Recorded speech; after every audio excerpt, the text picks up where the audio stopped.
지금부터 AI 글로벌 컨퍼런스 본행사 2부 시작하겠습니다. Now we will continue with the second segment of the AI Global Conference.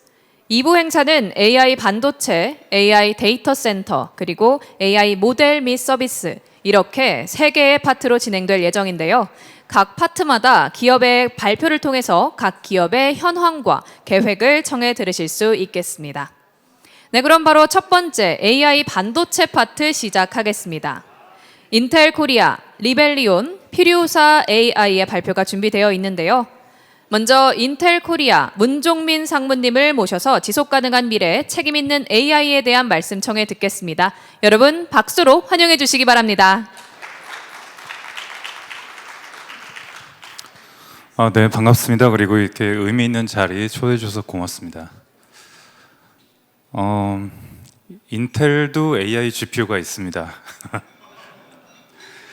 근데 이제 저희는 몇 가지 이유로 GPU라고 부르진 않고 뭐 다른 명칭으로 부르긴 하지만 지금 저희의 반도체를 사용해서 전 세계 많은 기업들이 LMM 학습과 추론에 쓰고 있고요. 최근에 한국과 일본 기업들도 많이 이제 보고 계십니다. 네, 근데 이제 제가 오늘 말씀드리려는 주제는 뭐 저희 제품의 홍보라기보다는 정말 대한민국이 AI 강국이 되기 위해서는 어떤 GPU 개수만큼이나 더 중요한 몇 가지 요소가 있는 것 같아요. 그래서 거기에 대해서 제가 짧게 터치하고 넘어가겠습니다. AI의 발전 속도가 너무 빠릅니다. 점점점 가속화되는 것 같아요. 사실 이제 솔직히 저 같은 사람은 새로운 기술을 캐치업하는 게 거의 불가능합니다. 근데 그런 트렌드에서 사실은 기업이나 정부나 아니면 학계에서도 몇 가지 도전 과제들이 있는데요. 첫 번째가 바로 물론 비용입니다. 어떤 조사에 따르면 26년까지 기업들은 총 3천억 달러, 약 440조 원의 추가 인베스트먼트가 필요하다고 합니다. 어마어마한 비용이죠. 그리고 또 한 가지 도전 과제가 있다면 이 AI가 환경에 주는 영향입니다. 생성형 AI는 기존의 AI에 비해서 훨씬 더 막대한 에너지 자원을 소모합니다. 하나의 모델을 학습하는 데 드는 전력량이 무려 1287메가와트시, 이 정도의 전력량이면 약 40만 가구가 한 달 동안 쓸 수 있는 전력량입니다. 어마어마한 전력이죠. 전력뿐만이 아닙니다.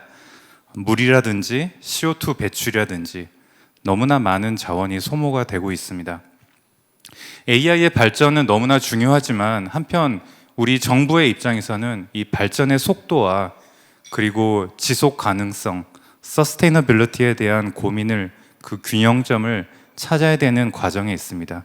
그래서 저희는 인텔은 그런 관점에서 우리 한국 정부와 기업들 그리고 학계에게 3가지 제안을 드려보려고 합니다. 인텔은 전 세계 15곳에 자체의 데이터 센터를 운영하고 있습니다. 그 데이터 센터는 굉장히 친환경적 그리고 에너지 효율적으로 설계가 되어 있습니다. 그 중에 한 곳은 PUE, Power Usage Effectiveness라는 지표에서 1.06, 세계의 가장 최고 수준의 에너지 효율적인 데이터 센터를 저희가 운영을 하고 있습니다. 또한 인텔은 2030년까지 사용되는 모든 에너지 100%를 친환경 재생 에너지로 바꾸려는 노력을 지금 진행 중에 있습니다. 저희 이런 인텔의 계획과 그리고 경험, 지식을 한국의 기업들, 정부와 충분히 공유할 수 있는 준비가 되어 있습니다. 두 번째는 비용에 대한 얘기인데요. 사실 인텔이 좋아하는 단어 중에 하나가 오픈입니다. 오픈. 인텔의 많은 소프트웨어, 하드웨어는 오픈 아키텍처, 오픈 스탠다드를 준수하고 있고요. 실제 많은 오픈소스 커뮤니티에 인텔이 상당히 많은 업스트림, 컨트리뷰션을 하고 있습니다. 저희는 이런 오픈된 에코시스템에서 AI의 개발이라든지 비용을 낮출 수 있다고 생각하고 있고, 그런 전략으로 만들어진 인텔의 AI 가속기 이름이 가우디입니다. 바르셀로나 가면 가우디 건축물들 많이 보실 수 있죠. 저희도 좀 오래 걸렸습니다, 나오느라. 그래서 그 가우디 이름을 저희가 그대로 채용을 했고요. 그래서 이 제품의 기반으로 상당히 많은 비용과 에너지를 절감할 수 있을 것이라고 저희는 믿고 있습니다. 세 번째는 인력에 대한 얘기인데, 사실 AI 같은 첨단 기술이 들어오면 개인마다 그리고 기업마다 사용할 수 있는 능력의 차이가 생기게 됩니다. 디지털 격차, 디지털 갭이라고 하는데요. 사실 이것 때문에 이 갭이 크면 클수록 사회적인, 경제적인 문제를 야기할 수가 있습니다. 저희 인텔은 꽤 오래 전부터 약 전 세계 20여 개 국가, 2만여 개의 단체를 통해서 디지털 레디니스라는 AI 교육 프로그램을 진행해 왔습니다. 지금까지 한 600만 명 가까운 교육생을 저희가 배출을 했고요. 이 교육 프로그램을 통해서 실제 AI의 정확한 판단, 윤리적인 판단을 도울 수 있는 책임 있는 AI 기술 전문가를 양성할 수 있게 됩니다. 저희는 이런 프로그램을 한국의 정부 그리고 기업, 학계들과 더 확산시키고 싶은 마음이 있습니다.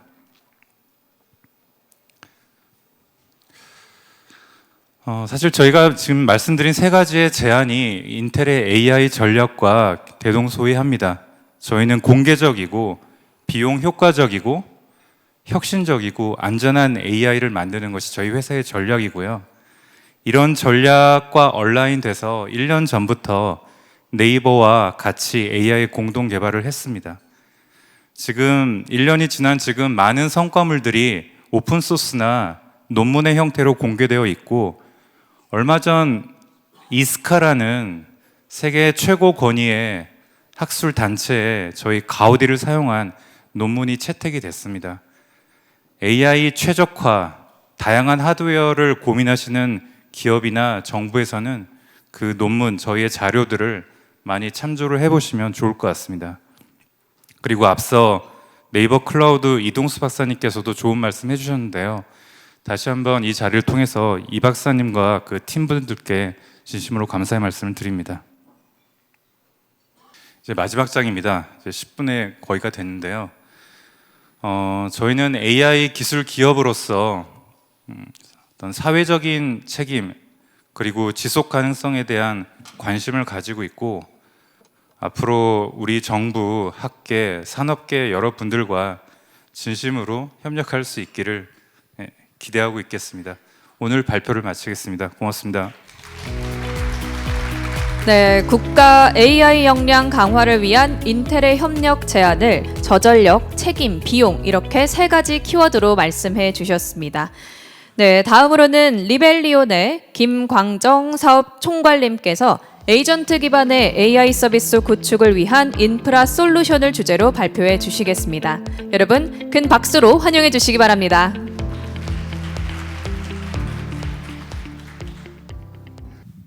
네. 안녕하십니까. 방금 소개받은 리벨리온에서 사업 총괄을 맡고 있는 김광정이라고 합니다. 아마 이 자리에 계신 많은 분들이 뭐 알고 있으시라고 생각은 하겠지만은 좀 다시 한번 소개를 드리자면은, 저희 리벨리온은 국산 기술로 AI 반도체 NPU를 갖다가 연구 개발 생산하는 그러한 업체이고요. NPU를 이용을 해서 AI를 가속화하는 인프라를 갖다가 제공하고 있습니다. 오늘은 저희가 AI 반도체 제조회사이긴 하지만 소프트웨어에 대한 얘기를 좀 드려볼까 합니다. 왜냐하면 이 소프트웨어라는 부분들이 AI 모델하고 맞물려서 어떻게 인공지능 서비스를 잘 이루어질 수 있게끔 도와드릴 것인가, 이러한 부분들이 좀 중요한 주제라고 생각을 해서 저희 리벨리온도 AI 소프트웨어 쪽에 많은 투자와 지원을 하고 있습니다. 아마도 많은 분들이 이미 딥시크 효과라거나 아니면 충격이라고 하는 내용들을 많이 얘기를 하셨고요. 이러한 부분들을 갖다가 저희가 다 알고 계시라고 생각을 합니다. 저는 다른 맥락에서 이 딥시크를 좀 바라보려고 합니다. 이게 1월 달에 애플 앱스토어의 그 순위 차트입니다. 보시면은 이게 AI 모델 순위가 아니라 일반 애플에서 쓰는 스마트폰의 앱 순위입니다. 이제는 일반인들이 모두 다 딥시크라고 하는 것들, 그리고 여기 나와 있는 챗 GPT나 구글 제미나이라고 하는 인공지능 AI 모델과 서비스를 일반화하고 누구나 서비스로 사용하는 그런 시절이 왔다라고 저는 보고 있습니다. 또 한 가지는 범용 AI 에이전트라고 하는 제너럴 AI 에이전트가 이제 드디어 등장하기 시작을 했다라고 합니다. 생각을 합니다. 이 부분이 결국은 에이전틱 AI라고 해서 저희가 많이 얘기하고 있는 이러한 부분들로 발전해 나가고 있고요. 지금 최근에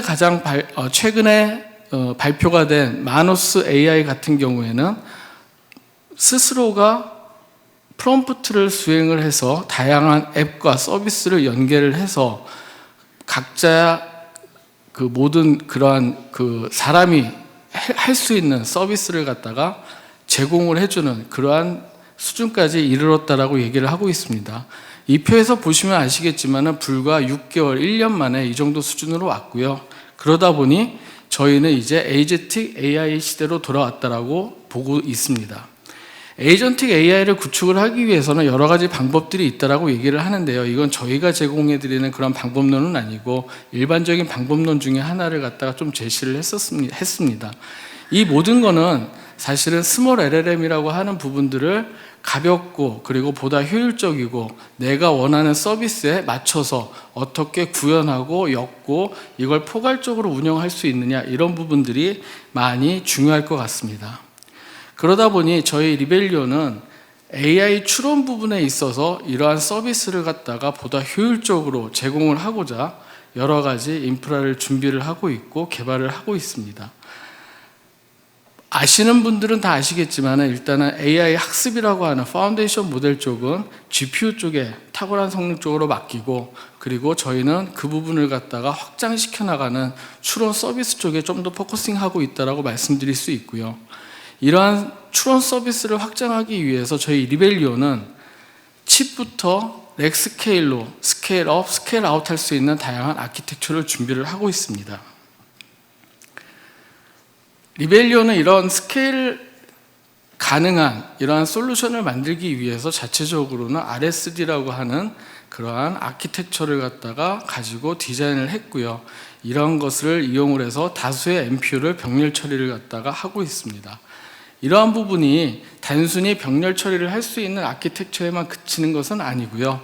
여기 보시면 아시겠지만 RAG나 에이전틱 타스크, 그리고 일반적인 챗봇 서비스와 같은 다양한 서비스를 할 수 있게끔 저희는 소프트웨어 생태계도 구축해 나가려고 노력을 하고 있습니다.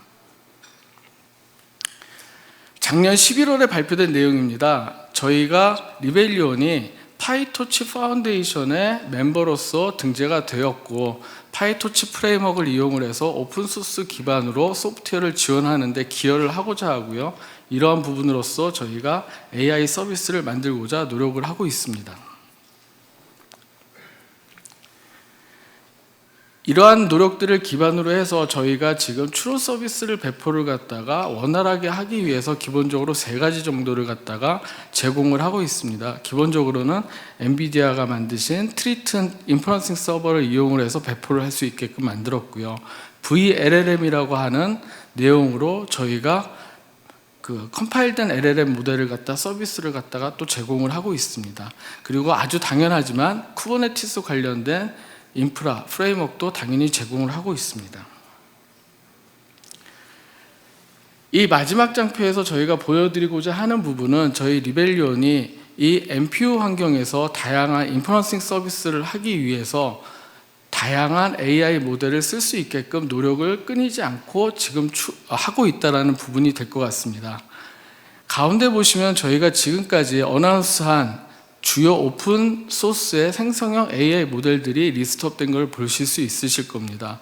저희 홈페이지에 보면은 모델 주라고 하는 페이지가 있고요. 거기에 가 보시면은 저희가 지금까지 저희 MPU에서 운영하실 수 있는 모델들이 어나운스 되어 있고 다운로드 받아서 사용을 해보실 수가 있습니다.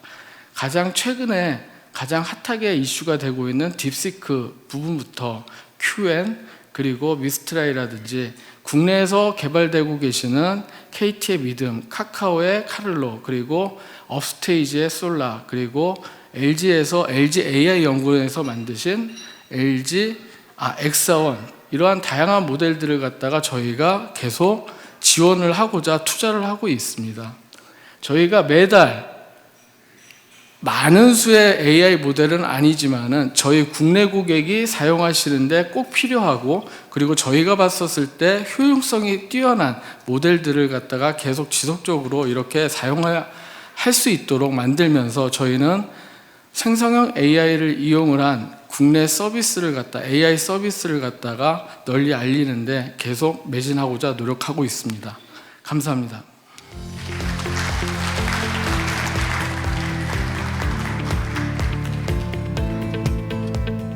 네, 감사합니다. 이 하드웨어를 제대로 활용하기 위해서 AI 소프트웨어가 얼마나 중요한지에 대해서 다시 한 번 더 말씀해 주셨습니다. 네, 이어서 AI 반도체 파트의 마지막 발표입니다. 퓨리오사 AI 백준호 대표님을 무대 위쪽으로 모셔서 퓨리오사 R&D 추론 시대를 위한 가속기를 주제로 한 발표 청해 듣겠습니다. 여러분 큰 박수로 환영해 주시기 바랍니다.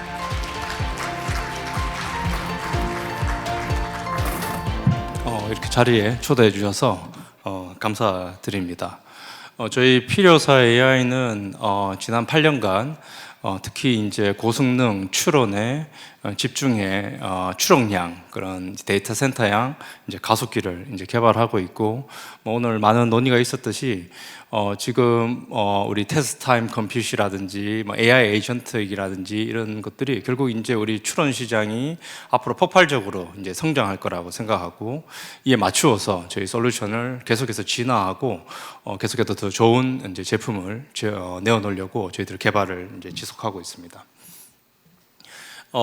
지금 우리 인프라스트럭처가 앞으로 폭발하게 성장할 그 인퍼런스에 준비가 되어 있냐라고 한다면, 지금 아직까지 여러 가지 이제 우리가 극복해야 될 문제들이 많고, 특히 그 비용, 더 근본적으로 말한다면 특히 그 에너지 비용을 우리가 어떻게 더 이제 줄일 수 있는지가, 결국 에너지가 이제 우리 이 AI 컴퓨팅의 이제 큰 이제 병목이라고 볼 수 있기 때문에 더 효율적인 에너지를 사용하면서도 충분히 서비스를 할 수 있는 고성능을 낼 수 있는 그런 이제 칩을 개발하는 게 저희가 이제 집중하고 있는 영역이라 말씀을 드리겠습니다.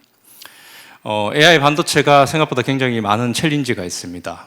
우리가 이제 고성능 하드웨어를 개발하는 것도 실리콘 개발의 어떤 챌린지도 있고, 또 그 위에 이제 그런 좋은 소프트웨어 스택을 이제 같이 이제 탑재하는 거 위해서 굉장히 종합적인 역량이 필요한데, 이를 위해서 이제 여러 이제 우리 확장성과 그다음에 고성능, 그다음에 efficiency, 그다음에 결국 이제 이게 쉽게 디플로이 될 수 있도록 이런 종합적인 솔루션을 만드는 게 결국 AI 반도체의 챌린지고, 저희 회사 지난 8년간 그리고 지금도 계속해서 이런 AI 반도체가 제품으로서 잘 이제 활용될 수 있도록 계속해서 이제 여러 가지 필요한 요소 기술들을 계속해서 이제 같이 개발을 하고 있습니다.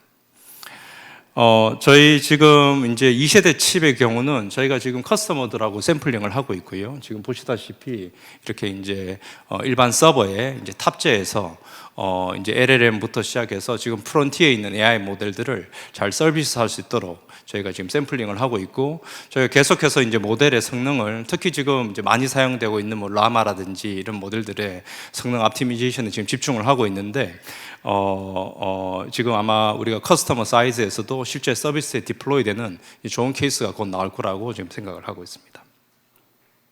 아까 말씀드렸듯이 저희 회사는 이제 스타트업으로서 AI 반도체를 지난 한 8년간 계속해서 집중해서 개발을 했고, 지금 이제 2세대 칩이 지금 현재 나와 있고, 특히 이제 지금 가장 프론티어에 있는 AI 모델을 가장 효율적으로, 여기서 효율적이라는 말은 서비스에 필요한 충분한 성능을 내면서도 우리가 이제 경쟁 칩에 대비해서, 특히 GPU 대비 솔루션 대비해서 더 에너지를 적게 사용해서 근본적인 이제 코스트를 이제 낮출 수 있는 그런 솔루션을 지금 현재 계속해서 이제 개발을 진행을 하고 있습니다. AI 반도체는 결국은 이제 우리가 팹리스 회사니까 그 설계, 칩의 어떤 설계가 가장 출발점인데요. 저희 칩의 아키텍처를 이제 텐서 컨스트럭션 프로세서라고 부르는데, 저희가 뭐 이제 기술적인 뭐 내용들도 이제 공개한 내용들도 있고 어쨌든 그 우리 이 반도체 칩의 설계에서 우리가 집중하는 거는 방금 전에 말씀드린 굉장한 고성능과 그런 효율성과 그 다음에 그런 이제 flexibility, 그러니까 이제 확장성을 균형 있게 맞춘 그런 이제 아키텍처를 개발하기 위해서 지난 한 8년간 계속해서 우리 설계를 고도화해왔고 또 이에 맞추어서 계속 우리 위에 소프트웨어 스택도 같이 고도화하고 있다 이렇게 말씀을 드리겠습니다. 그래서 텐서 컨트랙션이라는 건 좀 기술적인 용어인데 결국 이게 이제 다차원 행렬 연산을 이야기하는 거고 이 다차원 행렬 연산을 이제 이 딥러닝이 필요한 스케일의 다차원 행렬 연산을 어떻게 하면 이 전체적으로 이 하드웨어가 아까 똑같은 말씀드리지만 고성능이면서도 효율적이고 또 확장성 있게 이게 잘 이제 앱스트랙션이 설계되어서 가장 이제 어떻게 보면은 최적의 노력으로 소프트웨어가 종합적인 성능과 효율성이 나올 수 있도록 그렇게 이제 설계하는 것이 저희가 지금까지 집중해왔던 그런 영역이라고 말씀을 드리겠습니다. 그래서 저희 그 2세대 칩 레니게이드 같은 경우는 사실은 이제 저희가 2021년부터 이제 기획을 해서 이제 작년에 이제 샘플이 출시됐고 이제 커스터머들과 이제 평가를 하고 이제 서비스에 디플로이드 되는 그런 단계까지 지금 현재 계속 가고 있는데요. 제가 뭐 이렇게 실물 이렇게 칩도 이렇게 가져왔지만 칩이 상당히 뭐 이게 지금 HBM3를 장착하고 또 플랍스도 상당히 이제 우리가 인티저 FP8 기준으로 512 텔라플랍스 정도의 성능이 나오고 인티저 4 같은 경우는 뭐 1페타의 성능이 나오는 굉장히 이제 고성능 이제 칩임에도 불구하고 칩이 굉장히 강건하게 우리가 원하는 스펙대로 잘 동작을 하고 있고 지금 계속해서 그 위에서 소프트웨어를 옵티미제이션하는 과정이 있다 이렇게 설명을 드리겠습니다. 특히 이제 저희가 경쟁사 제품에서 이제 파워를 아끼기 위해서 상당히 노력을 많이 하고 있는데요. 경쟁사에 어떻게 보면 비슷한 제품이 한 300와트급을 쓴다면 우리 제품 같은 경우는 200와트급 이하로 이제 제품을 사용해서 이제 어떻게 보면 우리 기존의 인프라스트럭처에 굉장히 프렌들리하게 이제 탑재가 될 수 있도록 그리고 이제 에너지를 아낌으로써 전체 비용을 굉장히 절감할 수 있는 게 그 회사 제품의 가장 큰 장점이라고 말씀을 좀 드리겠습니다. 그래서 실제 우리 그 서비스에 요구되는 그런 이제 매출액에 맞게 우리가 성능을 옵티미제이션을 하고 있다는 점도 또 강조해서 같이 말씀을 드리고 싶습니다. 그러니까 뭐 우리 싱글 유저에 필요한 충분한 레이턴시를 주면서도 전체적인 스루풋 관점에서 결국 이제 우리가 스루풋 per 파워가 중요하기 때문에 이제 많은 사용자들을 동시에 이제 컨커런트하게 이제 우리가 서비스할 수 있는 그러면서 이제 싱글 유저에게도 좋은 레이턴시를 줄 수 있는 그런 이제 솔루션을 지금 계속 개발을 하고 있습니다. 그래서 예를 들면 우리가 GPU 대비해서 이제 GPU가 이제 스파를 많이 사용하기 때문에 여러 가지 이제 좀 디플로이 관점에서 어려운 점이 있는데요. 저희 솔루션 같은 경우는 기존에 그냥 인프라를 사용했을 때 사실 그 렉 대비해서 훨씬 더 많은 이제 토큰을 제너레이션 할 수 있도록 그런 이제 큰 장점을 가지고 있다 이렇게 말씀을 드리겠습니다. 네, 이렇게 오늘 발표 마치도록 하겠습니다. 감사합니다. 네, 에너지 문제가 AI 컴퓨팅의 가장 큰 핵심인 만큼 고효율 그리고 고성능 칩 개발에 중점을 두고 있다는 말씀해 주셨습니다. 네, 이렇게 오늘 AI 반도체 파트 세 분의 기업 관계자분들을 모시고 청해 들었는데요. 다음으로는 두 번째 AI 데이터 센터 파트입니다. 텐서웨이브, 람다, NHN 클라우드, 아마존 웹 서비스 그리고 한국 오라클 이렇게 5개 기업에서 발표를 준비해 주셨습니다. 다음으로는 람다의 데런첸 이사님께서 Intro to Lambda를 주제로 발표해 주시겠습니다. It's my pleasure to introduce Mr. Deronchen, Director of International Growth Lambda. Please welcome him with a big round of applause. 여러분 큰 박수로 환영해 주시기 바랍니다. Good afternoon. Thank you all for having me. It's great to be here in Seoul. Today I'm going to do an introduction to Lambda, and I'm going to run through our history, what we offer, and what we're excited about in the future. And at the end, I have a surprise for the AI engineers in the audience, so stay tuned. The reason I'm going to be spending a bit of time in our history is because I believe it is what differentiates us from the other clouds in the space. We've been in the AI community since day one. That's Steven Balaban, our co-founder and CEO. He is named author in various published papers back when it was called deep learning, now it's AI. We have a chief scientific officer on staff whose full-time job is to do research, fine-tune different models. We demonstrated physical AI at GTC this year with G3PU. I should have put a photo, but I did not. We actually started as a software company developing AI applications. Steven loved World of Warcraft, so he wanted to build a Google Glass face recognition app so that he could look at people's faces and see, hey, this is their name, this is how old they are, this is what they do for work. In 2015, he developed an app called Dreamscope, which is basically, think of it as an image generation app. You throw in a prompt, you pick a style of art, and it renders it like that. He was training those models on AWS, and the bills were just getting too high. So he thought, hey, maybe I could bring this on-prem and build out a workstation that I can do my training and save the bill. And so in 2016, we actually started as a hardware company. That is the first Lambda cluster that you see on the screen right now. That business kind of took off. A lot of Steven's friends in the AI startup space were like, hey, we saw what you did there, can you build it for us? So in 2017, we launched a workstation that we actually still support today. You can go online, you can contact our sales, and you can buy a Lambda workstation, and it's beautiful, it's built for AI. But then back just before ChatGPT launched in 2021, early investors in Lambda were like, hey, the workstation is taking off, but we foresee a world where AI training is going to go back to the cloud. So you guys should start building an AI native cloud. And so we took the expertise we learned as an on-prem systems integrator and selling turnkey workstations, and we're like, hey, let's sit down at the drawing board and really recreate what a cloud built for AI training would look like. And so that was the launch of Lambda Cloud. We have gone through a series of rapid expansion in the last couple of years. 2021 Series A, 22 Series B, 2023 Series C that I want to highlight. It was led by USIT, but a very important company to South Korea also participated, SK Telecom.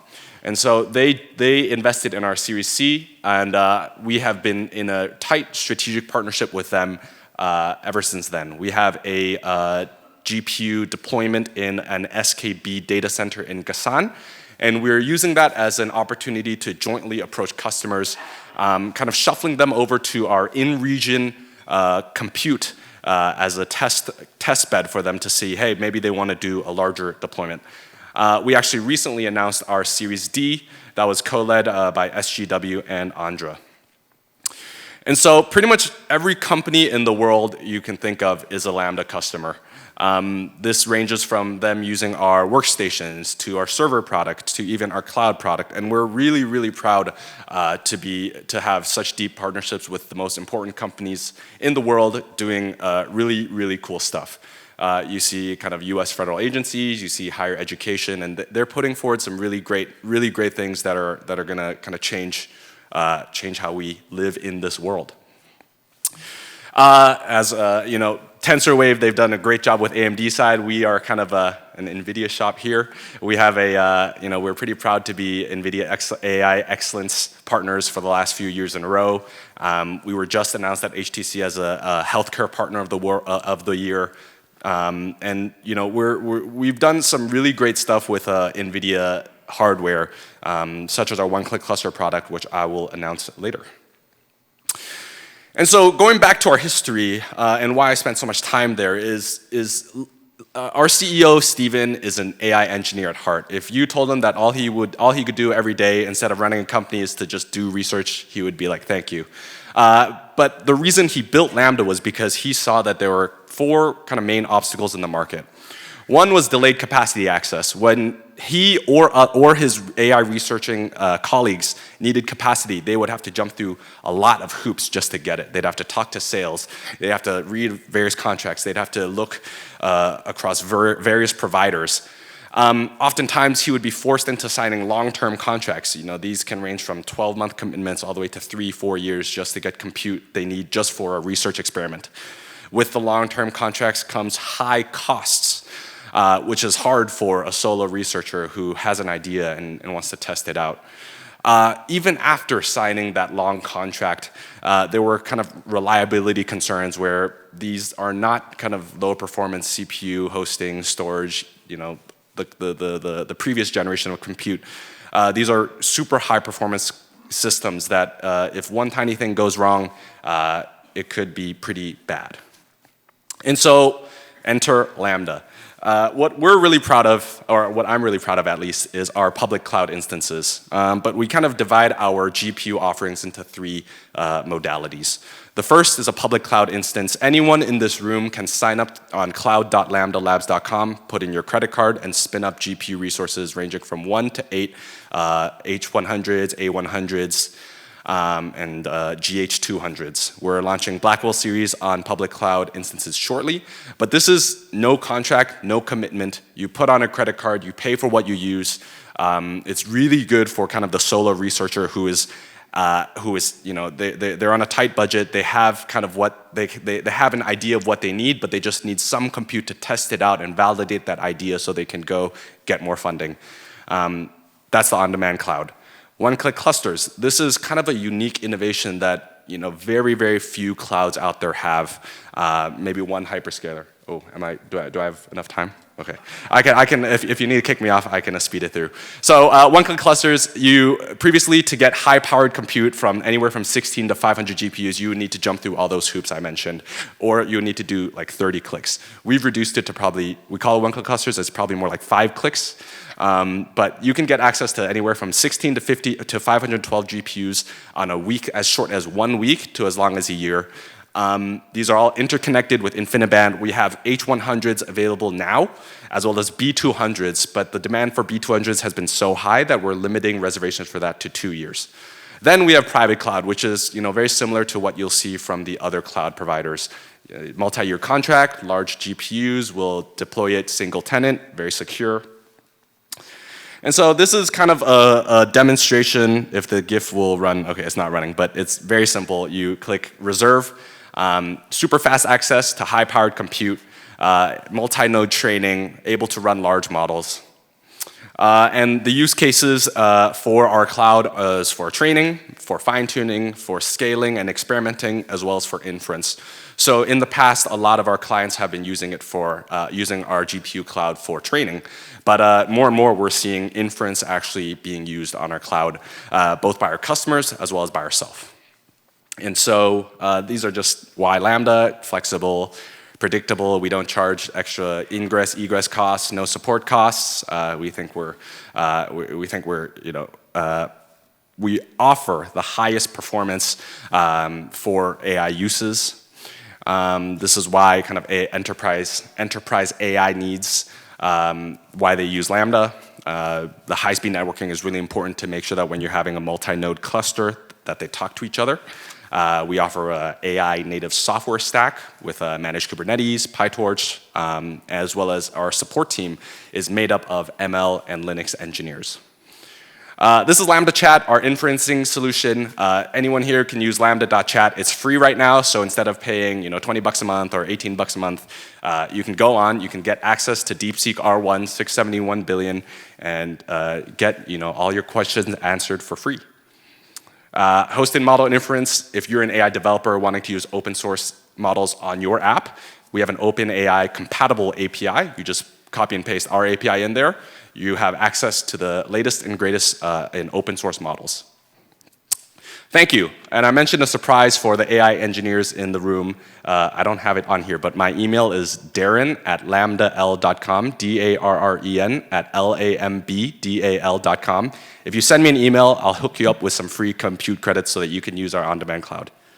Thank you. 네, 어떤 과정을 거쳐서 람다가 지금의 회사를 만들었는지에 대해서 정말 간략하게 설명을 해 주셨습니다.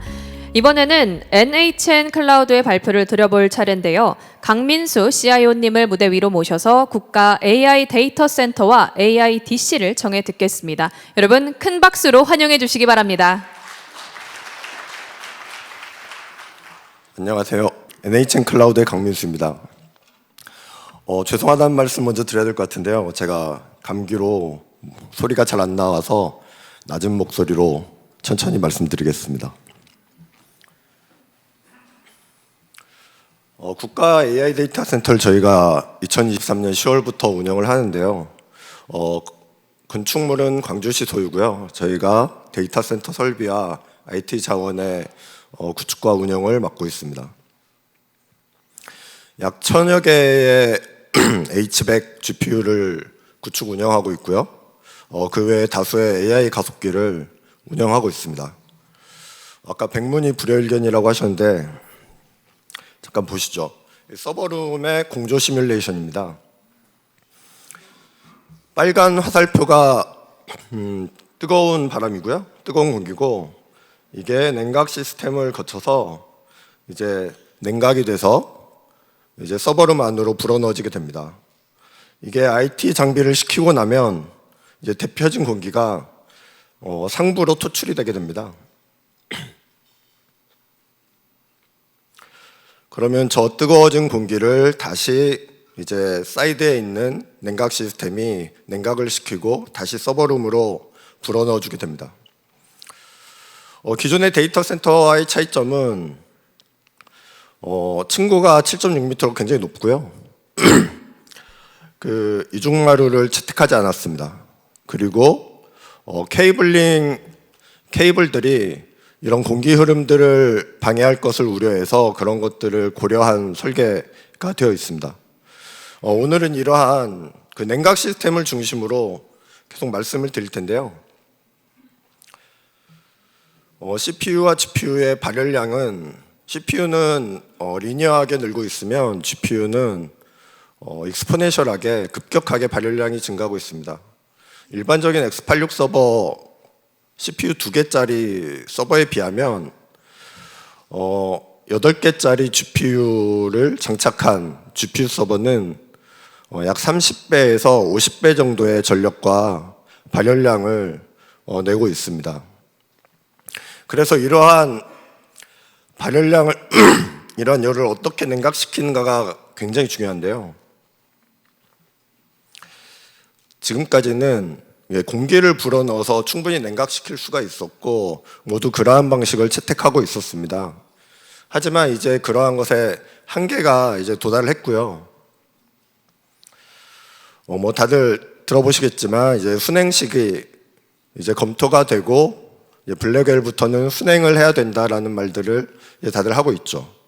그 순행에도 이제 두 가지 방식이 있는데 하나는 방열판을 물로 식히는 방식이고요.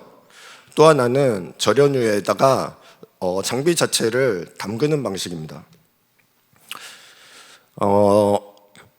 절연유에 장비를 담그는 방식은 액침 냉각이라고 보통 부르는데 아마도 단기간에 채용하기는 조금 어려움이 있을 수 있습니다. 그 부분에 대해서도 뒤에서도 조금씩 언급이 될 예정입니다. 그렇다면 이제 순행으로만 하면 서버룸에 물을 끌어들이고 이걸 파이프에 연결해서 장비에만 넣으면 굉장히 심플하게 이제 데이터 센터에 냉각이 되는가라고 하면 그렇지는 않고요. CPU와 GPU는 그러한 방식으로 순행으로 냉각을 시킬 수가 있는데 그 외의 컴포넌트들, 메모리라든지 SSD라든지 뭐 네트워크 장비라든지 이런 것들은 기본적으로 전통적인 공냉 방식을 취하게 됩니다. 그래서 하이브리드 방식으로 이제 냉각을 해야 되는데요. 최신의 엔비디아의 GB200, NVL72 장비를 기준으로 본다면 저희는 약 80%는 순행 방식으로 냉각을 시킬 수 있지만 약 20%는 공냉을 채택해야 된다고 생각을 하고 있고요. 이 공냉의 용량도 현재의 데이터 센터와 비교를 하자면 굉장히 큰 용량입니다. 그래서 이제 어떤 시스템이 필요하냐 보면 이제 물이 들어가죠. 그리고 액침 냉각이라면 절연유가 필요하게 될 겁니다. 그리고 이러한 물을 끌어들이기 위한 수배관 시설이 필요할 거고요. 그리고 운영 방식 또한 바뀌게 돼야 됩니다. 몇 가지 측면에서 보면, 건축적인 측면에서 보면 기존 데이터 센터는 제곱미터당 약 1톤의 하중을 견디면 됐습니다. 그리고 층고는 한 6m에서 7m 정도면 충분했다고 저희는 보고 있어요. 근데 이제 AI 데이터 센터로 간다면 일단 물이라는 것들이 굉장히 무겁기 때문에 하중을 더 많이 버텨야 됩니다. 그래서 설계 하중도 한 2배 정도, 2톤 정도는 제곱미터당 2톤 정도는 버텨야 된다고 보고 있고요. 그리고 층고도 배관을 설치해야 되기 때문에 7m 이상 돼야 될 거라고 생각하고 있습니다. 그리고 기존에는 물이 서버룸에 들어올 일이 없어요. 물은 IT 장비에 굉장히 치명적이기 때문에, 하지만 배관이 서버룸 내로 들어와야 되기 때문에 이러한 누수에 대한 설계가 굉장히 중요하게 됩니다. 기계적으로도 기존 데이터 센터 대비 순행식 운전 조건들이 검토가 돼야 되고요. 그리고 냉수에 대한 온도라든지 유량에 대한 조건들이 검토가 돼야 됩니다. 그리고 만약에 액침 냉각을 하게 된다면 이게 그냥 물에 담그는 것이 아니고 절연유에 담그는 겁니다. 이 절연유라는 것이 오일이기 때문에 유증기가 발생할 수 있고요. 이 유증기에 대한 관리라든지, 그리고 이게 기본적으로 오일이기 때문에 소방시설에 대해서 굉장히 고민을 많이 해야 됩니다. 그리고 기존 데이터 센터는 공기에 대해서 온습도를 관리하면 됐다면 당연히 물에 대해서 관리를 해야 됩니다. 누수도 관리해야 되고요. 절연유가 쓴다면 누유도 관리해야 되고, 그리고 공기질 관리만이 아니고 물의 품질 또한 관리를 해야 되게 됩니다. 이게 사업적인 측면이라고 봤는데 이게 무슨 말이냐면, 기존에는 이러한 냉각 시스템을 다룬 역할이라는 것들은 모두가 데이터 센터 사업자의 역할이었습니다. 데이터 센터 사업자가 이제 이 데이터 센터를 이용하는 고객들에게 기본적으로 제공하는 인프라였던 거죠. 근데 이제 순행으로 가면 어디까지가 데이터 센터 사업자의 몫이고 어디서부터가 이 데이터 센터를 사용하는 사업자의 몫인지, 고객의 몫인지를 협의를 해야 될 것 같습니다. 파이프를 꽂으면 그 파이프에 이제 물을 공급해주고, 이 물이 냉각시키고 뜨거워진 물이 나오면 그거를 데이터 센터 사업자가 다시 냉각시켜줄지, 이런 것들을 이제 고민을 해야 되는 거죠. 이러한 것들이 아직까지 경험이 없기 때문에 이러한 것들에 대한 협의가 필요하고요. 온습도만이 아니라 물에 대한 온도, 이런 것들도 당연히 SLA를 적용해서 관리가 필요하게 됩니다. 몇 가지 측면에서 말씀드렸는데 지금까지의 데이터 센터와는 조금 굉장히 다른 이제 데이터 센터가 필요로 하게 될 거라고 저희는 생각하고 있고요.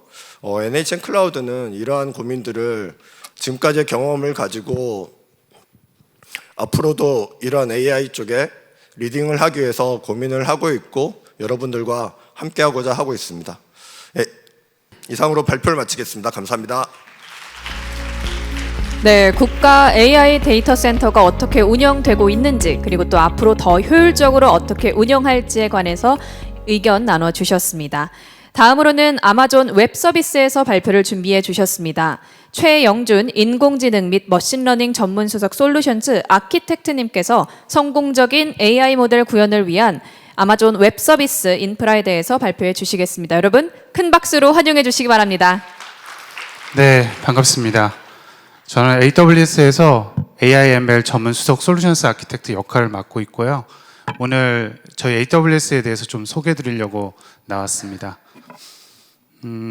제가 AWS에서 한국에 있는 다양한 고객분들하고 그 파운데이션 모델을 많이 만들어 봤는데 그때 사용했던 GPU 사이즈가 거의 600장에서 1000장 정도 사용을 했습니다.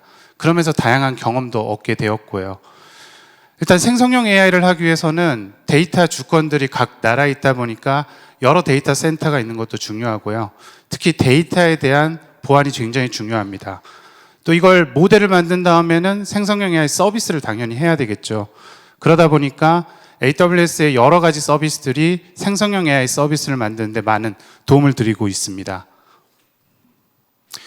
저희 AWS 글로벌 인프라 서비스입니다. 굉장히 많은 리전에 저희 데이터 센터가 있고요.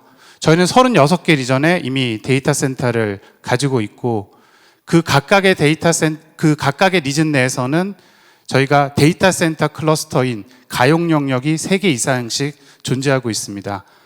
그래서 전체 114개의 가용 영역이 있게 되는 거고요. 앞으로 4개의 리전을 더 준비하고 있고 12개의 가용 영역을 더 확장할 예정입니다. 컨텐츠 전송 성능을 높이기 위해서 CDN 서비스에 필요한 POP가 700개 이상 있고요. 42개의 로컬 존이 있고 5G 네트워크를 이용하는 웨이브랭스 존이 29개가 있습니다. 전체 245개 국가에서 저희 AWS 서비스를 활용할 수 있는 것이죠. 각각의 리전은 이중망으로 해서 400기가 이더넷으로 연결이 되어 있기 때문에 굉장히 강력한 네트워크 성능과 그리고 경험을 제공하고 있습니다.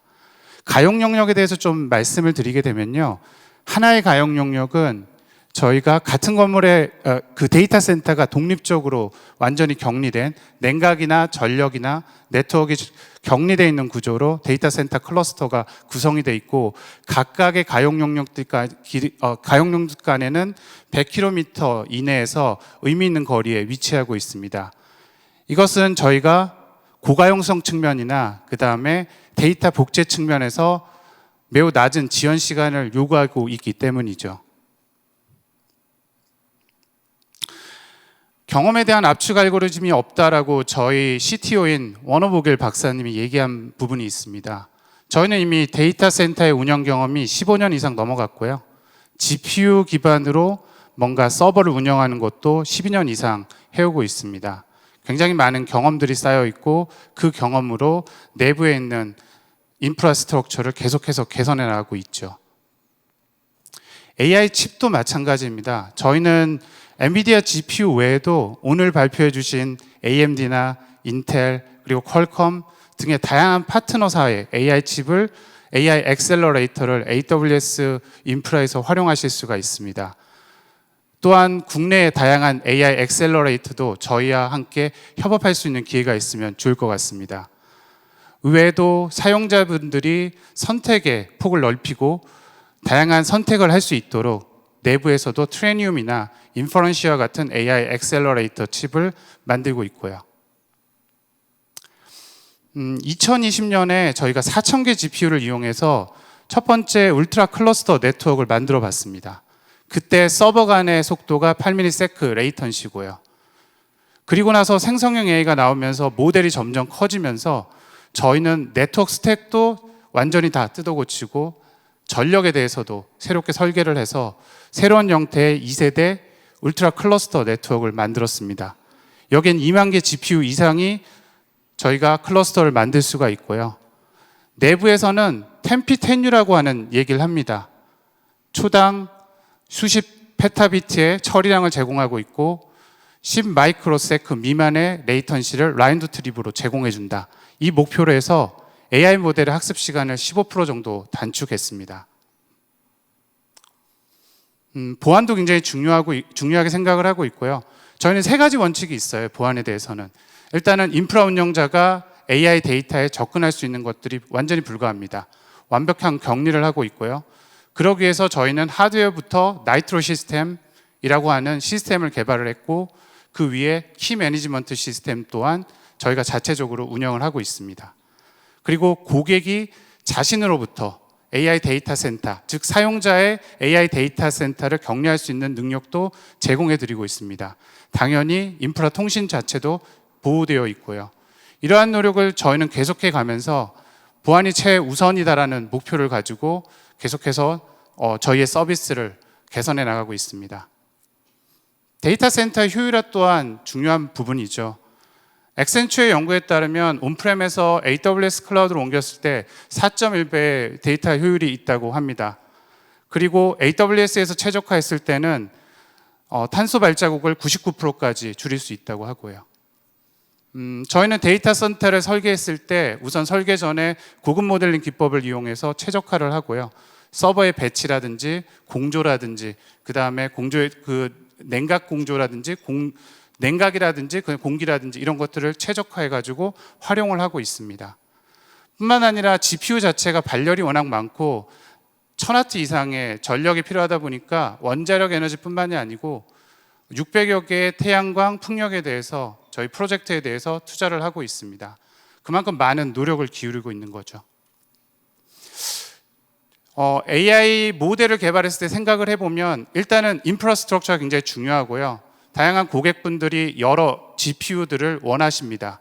이게 이제 학습용일 수도 있고요. H200이나 H100에 또는 서빙용으로 L40S나 L4 같은 인프라를 원하기도 합니다.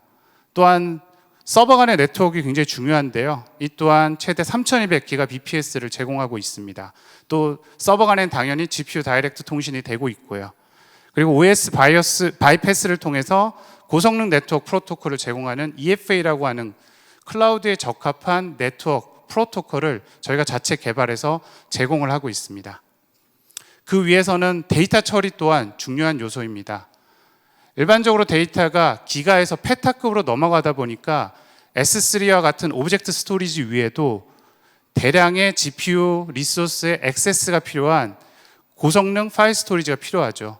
거기에 대응하는 것이 아마존 FXS4 러스터라고 하는 서비스입니다. 이미 많은 고객들이 러스터를 이용해서 대용량 학습에 활용을 하고 계시고요. 그리고 그 위에서 EC2에서 모델을 돌릴 수도 있지만 뭔가 인프라 운영 비용을 줄이고 싶을 때는 저희 쪽에 세이지메이커라고 하는 서비스를 통해 모델 학습과 서빙을 해볼 수가 있습니다. 대략적으로 이런 구조를 가지고 있고요.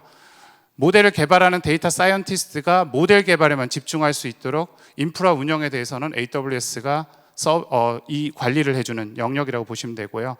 이미 엔트로픽이라든지 퍼플렉스티와 같은 해외 업체도 사용을 하고 있고 국내의 경우에는 현대자동차의 자율주행팀도 그 클러스터에서 서비스 모델을 개발했고요. LG AI 연구원 그리고 12랩스나 업스테이지와 같이 오늘 발표하신 많은 기업들이 AWS 위에서 모델을 개발하고 있다고 보시면 될 것 같습니다. 모델 개발만 하면 끝나는 게 사실 아니죠. 우리가 이 모델을 글로벌하게 GTM을 해줘야 됩니다. 그러다 보니까 이미 저희는 세이지메이커 점프스타트와 베드락 마켓플레이스라고 하는 모델 허브를 제공하고 있고요. 이것은 한국의 AI 모델이 글로벌로 GTM을 제공할 수 있도록 하고 있습니다. 이미 업스테이지의 솔라 모델도 올라와 있고요. NC소프트의 모델이나 LG AI 연구원의 엑스암 모델들도 저희 마켓플레이스 또는 베드락 마켓플레이스에서 활용을 할 수 있고 글로벌에 있는 사용자들이 이 모델에 대해서 궁금하면 저희 쪽을 연락을 통해서 고객분들과 서로 접점을 만들어 드리고 있습니다. 정리해서 말씀드리면 AWS의 인프라 효율성은 다양한 경험에서부터 나왔습니다.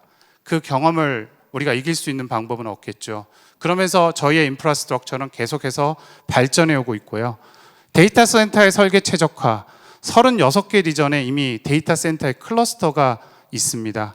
거기에서 얻을 수 있는 다양한 경험들, 또 냉각 전력의 효율성들은 이미 말씀을 드렸고요. AI 모델은 데이터 센터가 잘 구축됐다고 구성되는 게 아니라 그 위에 다양하게 개발할 수 있는 서비스들이 올라와야 합니다. 그래서 모델 개발과 활용을 위해서 최적화할 수 있는 다양한 서비스가 있고 또 모든 개발된 모델들은 글로벌 활용을 하기 위한 체계가 이미 돌아가고 있습니다. 이런 측면에서 여러분들이 저희 AWS를 나중에 많이 활용해 주시면 감사하겠습니다. 이상 발표를 마치겠습니다. 감사합니다.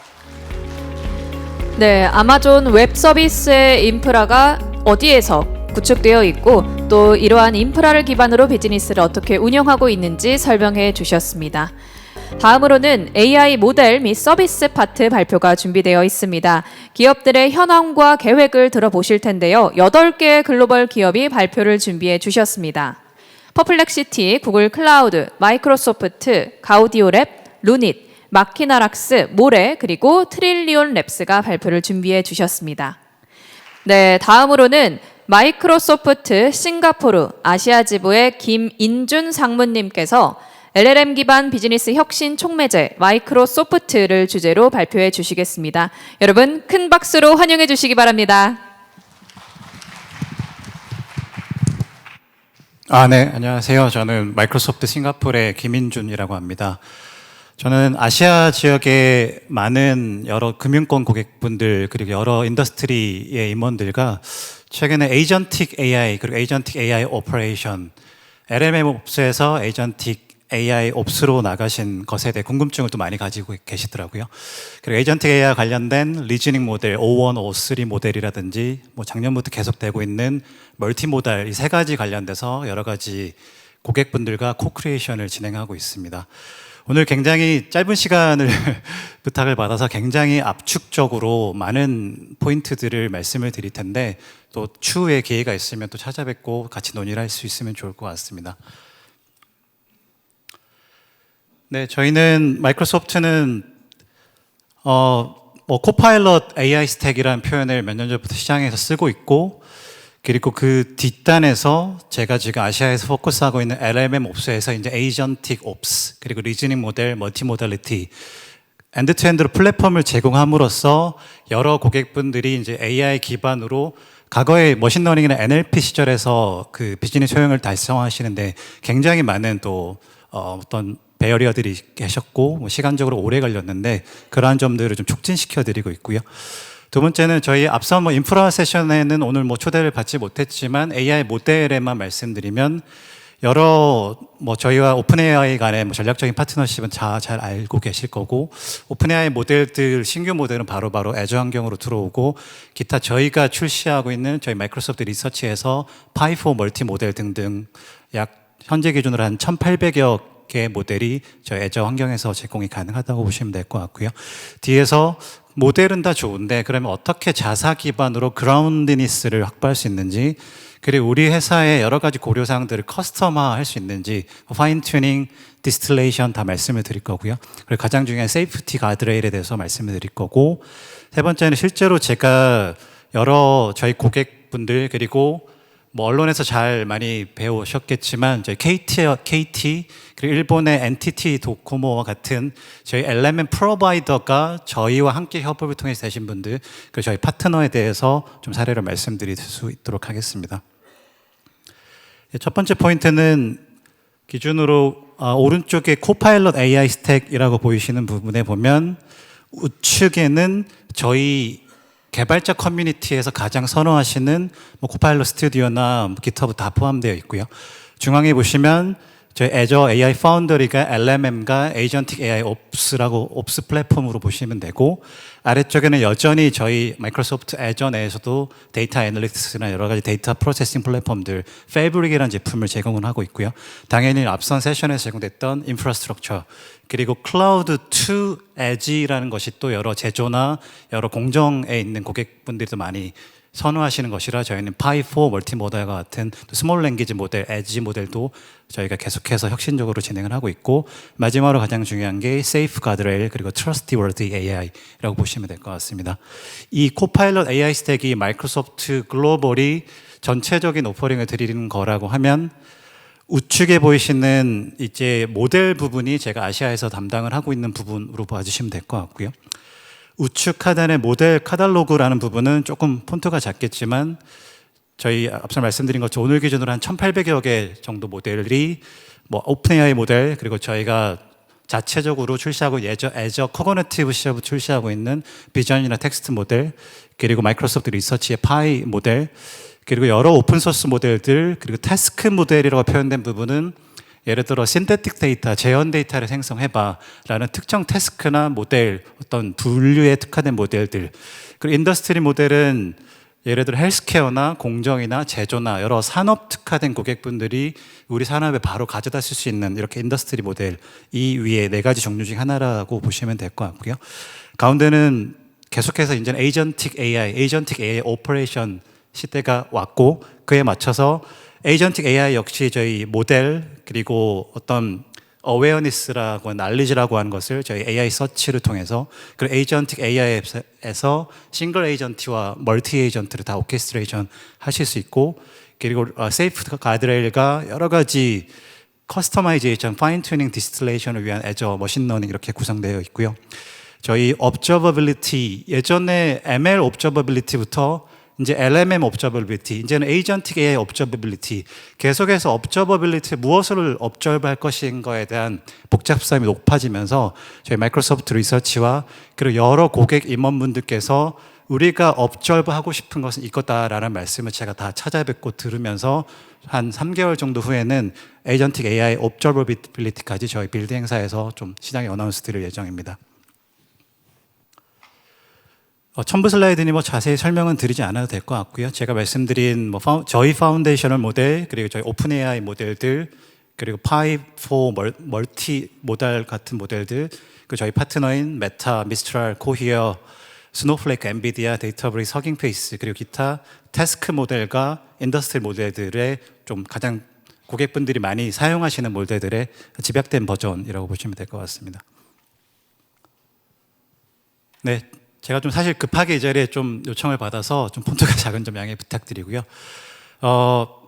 위에 왼쪽은 저희 개발자 커뮤니티가 다시 한번 가장 선호하시는 툴들을 계속해서 인티그레이션 할 예정이고요. 지금 대표적인 4가지만 보여드린다고 보시면 되고요. 가운데 크게 있는 부분의 모델들은 제가 이미 말씀드린 여러 저희 파운더리 안에서 찾을 수 있는 파운데이셔널 모델 에코시스템이라고 봐주시면 될 것 같고요. 특정 벤더나 특정 모델에 락인 되고 싶지 않다라고 하는 이유가 저희 마이크로소프트 애저의 이 파운데이션 모델 생태계에 들어오시는 가장 큰 이유가 그 이유셨습니다. 두 번째 이유는 이제 중간에 가장 큰 영향을 차지하고 있고 1P 오퍼링, 3P 오퍼링이라고 표현된 부분인데요. 1P는 저희 마이크로소프트 내에서 제공해 드리는 커스터마이제이션 툴들, 파인 튜닝과 디스틸레이션은 참고로 티처 모델이 스튜던트 모델을 가르칠 수 있게 뭐 리서치에서 보는 옛날부터 나왔던 컨셉이긴 하지만 예를 들어 저희 GPT-4 모델에서 GPT-4 미니 모델을 학습을 하는 디스틸레이션이라는 기법도 저희 애저 안에서 가능하고요. 우측의 3P는 저 서드 파티 오퍼링이라고 해서 저희 파트너 에코시스템에서 제공되는 여러 모델을 그라운딩도 하시고 커스터마이제이션도 하시고 그리고 여러 세이프티 가드레일을 적용할 수 있는 여러 가지 애저 생태계에서 쓰실 수 있는 피처들이라고 보시면 될 것 같고요. 지금 에이전틱 AI 시대가 정말 올해부터 시작된 것 같아서 조금 강조를 드리고 싶은 부분은 너무 자꾸 제가 좀 포인팅하기도 조금 익숙치는 않을 것 같고요. 지금 환경이 지금 뭐 시멘틱 커널 그리고 오토젠 그리고 애저 AI 에이전틱 서비스와 연계된 마이크로소프트 패브릭 등을 통해서 여러 가지 특히 금융권, 보험사, 그리고 헬스케어를 필두로 하셔서 좀 사람이 누군가 신입사원이나 경력사원이 왔을 때 매뉴얼로 이렇게 일을 해라고 할 수 있는 부분 유스케이스로 먼저 한 3가지 정도 잡으셔서 또 이번 주에 만나뵈었던 고객분들 많은 또 수많은 유스케이스를 잡으셔서 저희가 이제 실험을 시작하려고 준비를 하고 계십니다. 아래쪽은 모델을 디플로이 후에 어떻게 퍼포먼스를 모니터링하고 예상치 못한 답변을 여러 가지 뭐 제일 브레이크나 이런 컨셉을 어떻게 보호 장치를 마련할 수 있을지 세이프 가드레일이라고 봐주시면 될 것 같습니다. 자, 그러면 에이전틱 AI 옵스, LMM 옵스 플랫폼, 뭐 마이크로소프트 애저는 계속해서 지금 혁신을 거듭하고 있고요. 이 포인트는 뭐 제가 더 이 자리에서 강조를 드리지 않아도 될 것 같고요. 그렇다면 우리 회사에 인력적으로, 스킬적으로 혹은 뭔가의 부족으로 이러한 생성형 AI, 에이전틱 AI 기반 혁신을 진행하기 어렵다라고 하는 부분을 말씀드리는 임원분들도 굉장히 많이 계십니다. 저희 파트너분들도 계시고요. 이러한 경우에는 지금 화면에 대표적으로 귀사는 데이터적인 측면에서 혹은 인재 측면에서 뭐 기타 인프라 측면에서 준비가 되셨습니까? 라는 레디니스 어세스먼트도 제가 주도를 해서 도와드릴 수 있고요. 유스케이스는 뭐 전통적으로 하는 가로 세로의 효용성, 뭐 기술적인 난이도들 이런 것들 식상하는 것이 아니라 실제로 커스텀된 인비저닝을 통해서 에이전틱 AI 관련된 유스케이스들을 도출해내는 작업들, 그리고 도출된 유스케이스들에 대해서 계속해서 난상 토론만에서는 이제 그 실체를 볼 수 없기 때문에 약 수주 정도 제가 아시아에 속해 있는 AI 글로벌 블랙벨트 팀원과 함께 퀵하게 MVP를 만들어 보는 작업들, 그리고 우측에 여러 가지 커머셜한 이노베이트 프로그램, 그리고 코어 엔지니어링을 제공해 드리는 패스트 트랙, 그리고 클라우드 환경으로 처음 진입하시는 고객분들을 위해 어떤 표준을 잡는 데 도움이 되는 랜딩 존, 그리고 기타 등등으로 소위 에이전틱 AI 관련된 여러 가지 컨설팅 서비스도 마이크로소프트가 제공해 드리고 있다라고 정리를 해드리겠습니다. 네, 마지막이고요. 저희 대부분이 아무래도 저희 고객분들 글로벌에 너무 많은 고객분들이 계셔서 제가 최근에 함께 일하고 있는 고객분들만 추렸는데도 이 정도가 되는 것 같고요. 한국의 아래쪽에 한국 고객분들의 로고를 좀 정리를 했고, 굉장히 많은 뭐 전자, 헬스케어, 뷰티, 여러 디지털 핀테크, 통신사 다 디지털 네이티브 다 들어와 계신 걸 보실 수 있고요. 유스케이스는 대부분이 O1, O3와 같은 리즈닝 모델, 그리고 이 리즈닝 모델과 함께 멀티 모달리티를 어떻게 활용할지, 그래서 이제 싱글 에이전트에서 멀티 에이전트를 어떻게 할지 에이전틱 AI라고 보시면 될 것 같습니다. 우측에 LMM 프로바이더는 굉장히 또 많지만 제가 가장 그냥 대표적으로 추린 게 한국에 계신 KT, 저희 전략적 파트너시고요. 일본의 NTT 데이터입니다. 앞서 굉장히 제가 크게 보였던 그림을 모두 다 활용하셔서, 예를 들어 KT와 NTT 데이터께서는 저희 파운데이션 모델에 테스트를 해봤더니, 예를 들어 NTT에서는 좀 일본어의 자연스러운 톤으로 고객을 서빙하는 롤플레이에서 굉장히 약점을 발견하시고, 저희 파인 튜닝, 애저 머신러닝이나 여러 가지 디스틸레이션을 활용하셔서 일본어에 특화된 모델을 직접 트레이닝을 저희 인프라스트럭처나 코파일럿 스택에서 하신 다음에 저희 애저 AI 파운더리에 올리시고, 일본의 수많은 B2B2C 고객분들을 대상으로 스미라는 파운데이션 모델을 지금 서빙을 하고 계신 사례이고요. KT 사례는 뭐 제가 더 말씀 안 드려도 될 것 같습니다. 여러 가지 전략적인 협업을 진행하고 있는 언론사 사례가 있었던 것 같으니 확인해 보시면 될 것 같습니다. 우측 하단은 앞서 말씀드린 여러 인더스트리 파트너들, 그 특정 뭐 신테틱 데이터 제너레이션 관련된 파트너들과 함께 저희가 코크리에이션을 해드리고, 코 엔지니어링 후에 저희 애저 AI 파운더리에 모델을 올리셔서, 앞서 뭐 GTM이라는 표현도 나왔고요. 그 필요한 고객분들이 저희 파트너 모델을 사용하실 때 저희가 같은 환경을 제공해 드리는 포인트로 보시면 될 것 같습니다. 네, 굉장히 많은 내용 압축적으로 말씀드렸고요. 오늘 이상으로 발표를 마치겠습니다. 고맙습니다. 고객의 LLM 기반 비즈니스 혁신을 위해서 마이크로소프트가 어떤 비즈니스를 운영하고 있는지 설명해 주셨습니다. 네, 이번 발표는 AI 기반 오디오 서비스를 제공하는 가우디오랩의 오현호 대표님께서 준비해 주셨습니다. 발표 주제는 AI 오디오 사스 앤드 SDK 가우디오 스튜디오입니다. 여러분 큰 박수로 환영해 주시기 바랍니다. 반갑습니다.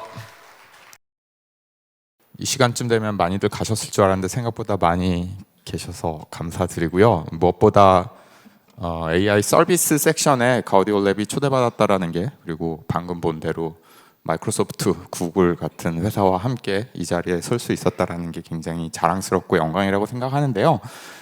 가우디오 랩 잘 모르실 텐데, 그래서 일단 가우디오 랩 소개부터 드리려고 그러는데 10년 됐습니다. 10년 됐는데도 아직 잘 안 알려져 있죠.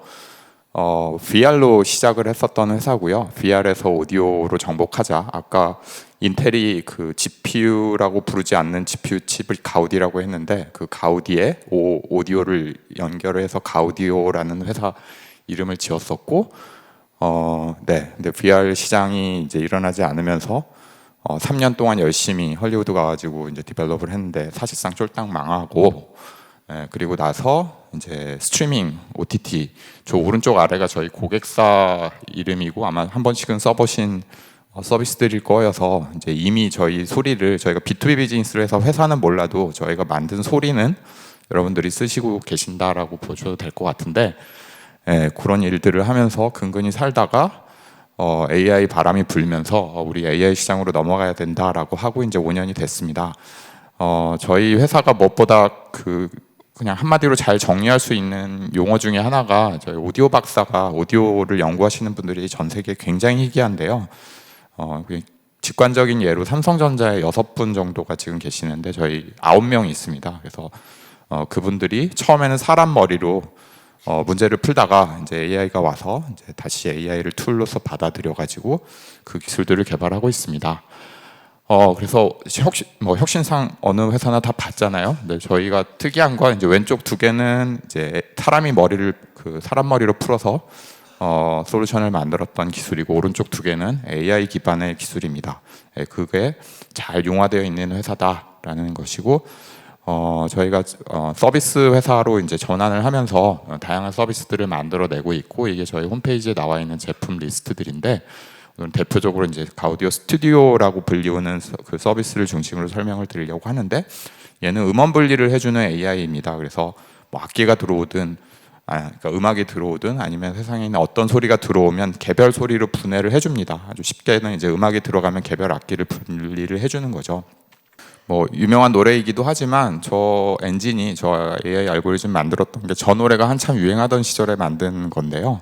그 이후에 물론 엔진도 진화가 됐지만 그때부터 1등을 저희가 쭉 찍었습니다. 그래서 이제 저희 기술 기반으로 보신 화면에 보이는 저런 컨텐츠들 우리 히든싱어의 이제 김현식 편에 고인이 된 김현식 목소리를 지운 MR을 만들고 김현식 목소리를 살려내고 하는 데 사용되거나 하는 트랙 레코드를 쌓은 다음에 날짜가 잘못됐네요. 작년 2024년 5월에 이제 B2C 서비스를 가우디오 스튜디오라고 런칭을 해서 악기 연습하시는 분들이나 뮤직 프로듀서, 그러니까 여기 있는 분들은 대부분 고객이 아니실 것 같은데 저 업계에서는 좀 이름을 알린 이제 프로덕트가 됐고, 그런 중에 이제 업계에서 좀 유명한 이제 저명한 미디어인데 뮤직 레이더 같은 곳에서 블라인드로 테스트를 했는데 리스트되어 있는 저 많은 굉장히 저 업계에서는 유명한 뭐 이를테면 애플의 로직 프로도 들어 있는데요. 다 제키고 저희 기술이 가장 이제 음질이 좋다라는 평가를 받기도 했습니다. 근데 그러는 동안에 저희는 이제 B2B 비즈니스를 주로 하고 있었고 이제 고객사를 만나 보면 저희 멜론이나 벅스 같은 곳에 가 보면 우리 지금 이제 음악 서비스를 가다 보면 이제 동기 가사 노래방처럼 이제 가사가 노래에 맞춰서 이렇게 나오게 돼 있는데 그거를 일일이 사람이 한 명 하나하나 수작업으로 찍고 있었다고 합니다. 저거를 이제 AI로 해결해 주는 기술이 이제 저희 텍스팅크라는 기술이고 이 기술이 지금은 이제 영화 자막을 입힌다거나 사람이 만든 가사와 그 이제 노래를 이제 싱크를 맞춰주는 그런 역할들을 하는데 적용이 되고 있고 앞에 보신 그 음원 분리 기술과 그 가사를 연결을 하면 사실 이제 노래방이 됩니다. 지금 우리 노래방 가면 이제 금영태진 이런 이제 미디가 만들어낸 음악으로 노래를 부르고 있는데 이게 이제는 그냥 세상에 있는 모든 음악을 그냥 넣으면 실시간으로 됩니다. 그리고 저처럼 노래 못 부르는 사람들은 키 맞춰줘야 되죠. 이거 바꾸면 사실 이제 원곡을 그 키를 시프트를 하면 비트 같은 게 다 날아가 버리는데 이제 그것도 저희가 음원 분리 기술과 저희 신호치리 기술을 잘 이용해서 가능하게 만들었습니다. 그래서 실제로 이제 일본에 지금 1등 노래방 사업자가 있는데요. 거기와 함께 이제 6월에 런칭하도록 그 지금 제품을 지금 준비해가지고 막판 그 작업을 하고 있는 중인데요.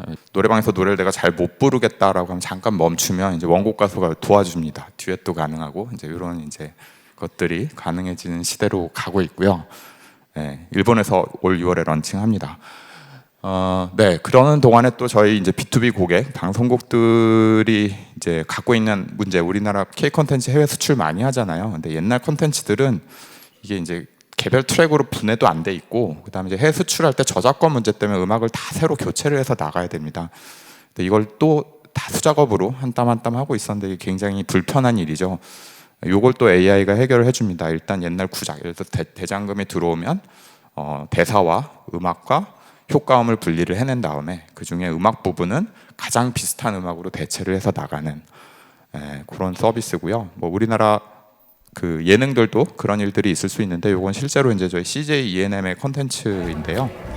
그래서 이제 방금 기술과 또 이제 고객사에서 또 요청하는 게 이제 해외 수출하다 보면 이제 더빙이 필요한 국가들이 있습니다. 문맹률이 높은 나라의 경우 특히 그런데 그런 경우에 이제 AI 더빙까지 같이 해주면 좋겠다라는 그런 니즈가 있어서 이제 목소리도 원래 배우 목소리를 잘 따라서 해줍니다.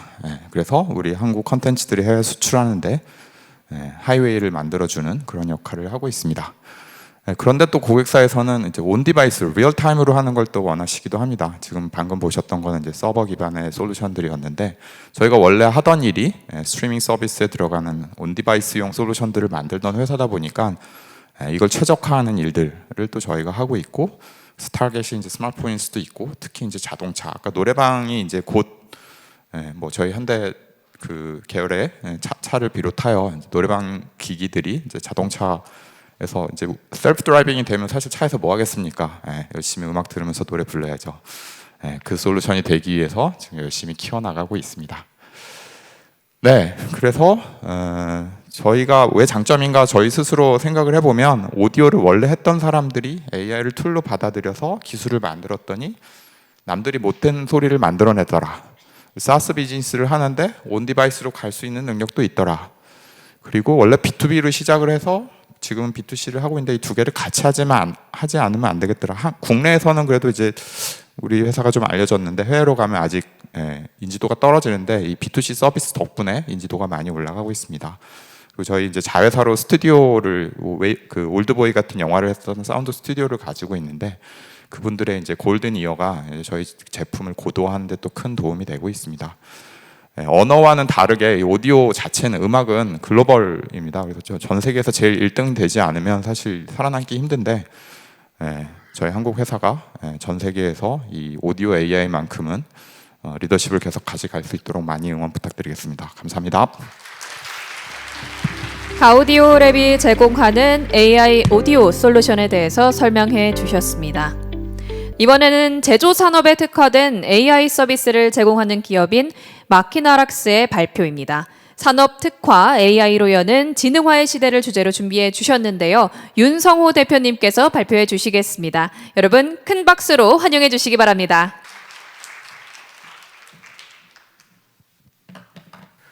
네, 안녕하세요. 마키나락스 대표를 맡고 있는 윤성호입니다. 마키나락스는 엔터프라이즈 AI 플랫폼을 기반으로 산업에 특화된 AI 솔루션을 공급하는 기업입니다. 저희가 시장에서 해결하고자 하는 문제 그리고 어떻게 해결하는지에 대해서 간략히 먼저 소개를 드리려고 합니다. 최근에 AI 기술이 굉장히 빨리 발전하고 있고 이런 AI 기술을 통해서 사실 가장 큰 비즈니스적인 성과를 낼 수 있는 영역을 저희는 제조업이라고 보고 있습니다. 제조업에서 AI 도입을 통해서 얻을 수 있는 생산성이 비즈니스 성과로 바로 직결될 수 있기 때문입니다. 하지만 여전히 제조업에서 AI 도입은 굉장히 어려운 일이고요. 그 이유를 살펴보면 가장 큰 이유는 범용 AI 솔루션의 한계 때문입니다. 기업들은 이제 각자의 고유한 생산 또는 품질 또는 연구개발 프로세스들을 가지고 있고요. 이러한 문제를 해결하기에는 범용 인공지능의 한계가 굉장히 뚜렷합니다. 뿐만 아니라 제조기업들이 자체적으로 어떤 실험실이나 연구실 레벨의 AI 모델들을 실제 소프트웨어 솔루션으로 개발해서 활용하는 데는 풀스택 AI 기술들이 필요하기 때문입니다. 실제로 제가 대표적으로 범용 인공지능이 갖는 한계를 좀 설명해 드리려고 하는데요. 챗GPT한테 AI가 어떻게 제조 산업을 혁신할 수 있을까라는 질문을 던져보면 정말 일목요연하게 정리를 잘 해주는 것을 볼 수 있습니다. 반면에 하지만 실제 제조 현장에서 필요한 질문이 이런 거냐라고 하면 그렇지는 않습니다.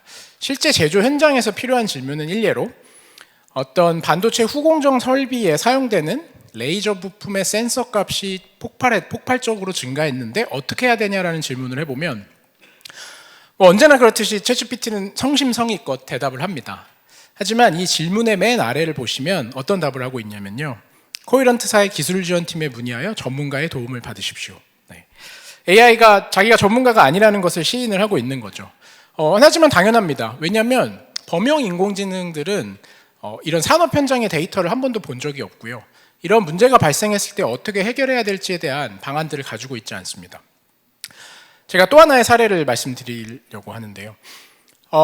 최근에 챗GPT 기술들은 뭐 파이썬이나 자바, 우리가 흔히 알고 있는 IT 업계에서 사용되는 그 랭귀지들을 굉장히 잘 활용해서 이미 코딩 역량은 사람의 수준에 도달했다고 보고 있습니다. 하지만 제조 현장에서는 대부분 이런 IT 기반의 코드를 활용하는 것이 아니고요. PLC, 즉 프로그래머블 로직 컨트롤러 등과 같은 컴퓨터를 활용하여 설비나 로봇, 생산 라인 등을 제어하고 있습니다. PLC를 제어하게 하기 위해서는 PLC 코드가 필요한데요. 이런 PLC 코드를 이제 챗GPT한테 넘겨주고 이 코드를 해석해달라고 하면 기본적으로 이제 코드에 적혀 있는 내용들을 자연어로 이해해서 어느 정도 답을 하려고 하는 시도들을 하지만 사실 정확한 답을 해주진 않습니다. 반면에 이런 PLC들을 이런 챗GPT에게 PLC가 어떻게 동작하는지를 조금 가이드를 해주면 이제 서서히 PLC 코드를 조금 하기 시작하는 것이죠. 마치 파이썬이나 C++, 자바 같은 코드들을 능숙하게 하는 사람에게 PLC 코드라고 하는 특화된 코드를 알려주면 이제 조금씩 코드를 이해하는 것과 유사합니다. 하지만 실제 현장에서 필요로 한 솔루션들은 PLC를 어느 정도 이해하는 수준이 아니라 설비에 특화된 형태의 도메인 지식 등을 결합하여 능숙하게 코딩을 할 수 있어야 실제 생산 라인의 문제들을 해결할 수 있습니다. 즉 범용 인공지능이 아닌 스페셜라이즈드 인텔리전스, 즉 산업 특화 인공지능이 필요한 것이죠. 아까 제가 잠깐 언급드렸던 것처럼 실제 생산 현장에서 제조업들이 자체적으로 솔루션을 구축하는 데는 굉장히 많은 어려움이 있습니다. 우리가 흔히 알고 있는 AI 솔루션은 어떻게 보면 빙산의 굉장히 일각일 뿐이고요. 이 솔루션을 구축하기 위해서 GPU 인프라부터 데이터베이스, 에이전트의 경우 에이전트 오케스트레이션 등 다양한 소프트웨어 스택이 반드시 필요합니다. 실제로 이미 구글이나 엔트로픽, 메타, 오픈 AI 같은 기업들은 범용 인공지능들을 만들어서 활용하고 있지만 실제 기업들, 특히 제조 기업들이 이런 AI를 활용해서 생산성의 향상을 보냐라고 하면 그렇진 않습니다. 반면에 이런 문제를 해결하기 위해서 마키나락스뿐만 아니라 미국의 C3나 팔란티어, 심포니 AI 같은 회사들은 이런 범용 인공지능을 활용해서 기업의 특화된 문제들을 해결하고요. 그 과정을 통해서 기업이 실질적으로 생산성 향상을 이룰 수 있도록 하고 있습니다. 그리고 이 과정을 달성하기 위해서 여기 있는 기업들을 포함해서 대부분은 자체적인 AI 플랫폼을 기반으로 기업에 특화된 AI 솔루션을 빠르게 공급하고 있는 것입니다. 그래서 마키나락스는 파운데이션 플랫폼이라는 기술 그리고 제품을 개발해서 활용하고 있습니다. 파운데이션 플랫폼은 우리가 흔히 하는 파운데이션 모델이 대량의 데이터를 기반 학습해서 한 번도 주어지지 않은 태스크를 굉장히 적은 데이터로 효율적으로 수행할 수 있는 것처럼 이런 파운데이션 플랫폼은 AI 솔루션을 만드는 데 필요한 다양한 소프트웨어 스택들을 기반으로 특화된 솔루션을 굉장히 짧은 시간에 만들 수 있는 기술 그리고 제품입니다. 마키나락스는 현재 120명의 멤버들이 함께 하고 있고요. 전체 120명 멤버 중에 75%가 AI와 소프트웨어 엔지니어로 구성이 되어 있습니다. 2023년에는 CB 인사이트라고 하는 글로벌 조사 기관이 선정한 세계 100대 AI 기업 중에 한국 기업으로는 유일하게 선정이 되었고요. 2021년에는 월드 이코노믹 포럼에서 세계 100대 기술 기업에 선정된 바가 있습니다. 현재까지 미국의 어플라이드 머티리얼을 비롯해서 GS, 한화, 현대, LG, 네이버, 포스코, 삼성, SK로부터 500억의 투자를 유치하였고요. 이러한 투자금을 바탕으로 저희는 빠르게 제조업에서 다양한 AI 솔루션 사례들을 만들고 있습니다. 저희의 파운데이션 플랫폼 제품은 런웨이인데요. 런웨이는 기본적으로 GPU 관리부터 해서 사용자 GPU 관리, 그리고 프로젝트 관리, 그리고 대용량의 데이터들을 처리하고 관리할 수 있는 데이터 옵스 체계, 그리고 그 위에 ML, LLM 또는 에이전트 등을 쉽게 활용할 수 있는 옵스 체계들을 갖추고 있습니다. 런웨이를 활용하는 기업들은 이러한 플랫폼 기술을 기반으로 굉장히 짧은 시간에 기업에게 특화된 애플리케이션을 만들어내고 있고요.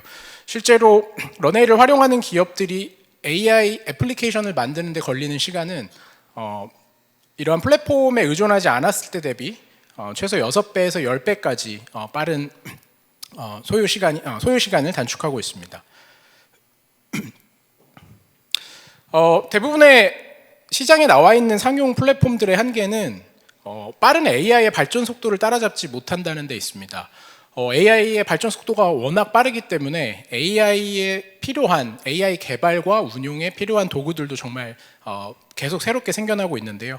런웨이에서는 이런 다양한 도구들을 마이크로 서비스 아키텍처를 활용해서 심리스하게 연동하고 기업들이 사용할 수 있도록 지원하고 있습니다. 오늘 시간이 너무 짧아서 제가 런웨이를 기반으로 만든 다양한 사례를 소개시켜 드릴 수 없어서 좀 안타깝지만, 대표적으로 저희가 만든 몇몇 사례들을 보면 제조기업의 리서치 앤 디벨롭먼트부터 연구개발이죠. 연구개발부터 서플라이 체인 매니지먼트, 그리고 프로덕션 앤 퀄리티, 그리고 디스트리뷰션 로지스틱 영역에서 실질적인 비즈니스 성과들을 만드는 솔루션들을 만들어내고 있습니다. 이러한 그 사업적 성장을 바탕으로 현재까지 약 5,000개 이상의 AI 모델을 기반으로 솔루션을 공급해 왔고요. 작년 한 해에만 한 2,000개 이상의 고객들이 관련 솔루션과 플랫폼에 대한 문의를 주셨고, 2024년에 고객 수가 2배 이상 증가하였습니다. 현재 우리나라 대기업 10대 기업 중에 70%는 마키너락스의 제품을 활용하고 있습니다. 이에 따라서 저희의 비즈니스적인 성장도 빠르게 가속화되고 있고요. 현재까지 복합 성장률 133%로 올해 이제 작년 100억 이상의 수주를 했었는데 올해 이제 2배 이상의 성장을 좀 기대하고 있습니다. 사실 AI의 경쟁력이라는 것이 결코 AI 뛰어난 모델을 갖는 것만으로 결정되지는 않는다고 생각합니다. 뛰어난 성능의 AI 모델과 그리고 인프라스트럭처를 결합해서 시장에서 실질적인 밸류를 줄 수 있는 AI 서비스나 솔루션들이 얼마나 많이 나왔는지가 결국은 AI의 경쟁력을 말해줄 수 있다고 생각하고 있습니다. 마키너락스가 지난 6개월간 다양한 이제 기업들의 파트너십 문의가 들어오고 있는데요. 지난 6개월간을 돌이켜 보면 시멘스나 럭웰, 그리고 기존의 어떤 해외 그 오토메이션 강자들이 준 파트너십 요청이 국내 기업들의 파트너십 요청보다 훨씬 더 많습니다. 앞으로 좀 더 많은 국내 기업들이 이러한 이제 제조 산업과 같은 특화된 영역의 솔루션 기업들과의 파트너십을 통해서 기업들 자체뿐만 아니라 국가적인 차원에서 AI 경쟁력을 높여갔으면 하는 바람을 말씀드리면서 제 발표를 마치겠습니다. 감사합니다. 네, 실제 제조 산업에 적용할 수 있는 산업 특화 AI 모델 혁신에 관해서 설명해 주셨습니다.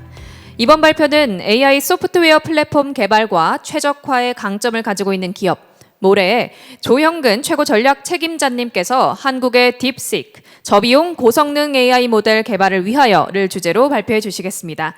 여러분 박수로 환영해 주시기 바랍니다. 예, 안녕하십니까. 모레의 조형근이라고 합니다. 앞서 AI 어플리케이션들을 가지고 가슴 뛰는 사업들을 하고 계시는 많은 기업들의 이야기를 좀 들었는데요. 제가 오늘 말씀드리려고 하는 내용은 어떻게 하면 이런 멋진 서비스들의 근간이 되는 AI 모델들을 저비용으로 그리고 고성능화해서 만들 수 있을 것인가에 대한 고민, 이 내용들을 딥시크 사례와 좀 비추어 봐서 설명을 드리려고 하고, 그리고 저희 모레가 하는 일에 대해서도 함께 설명을 좀 드리려고 합니다.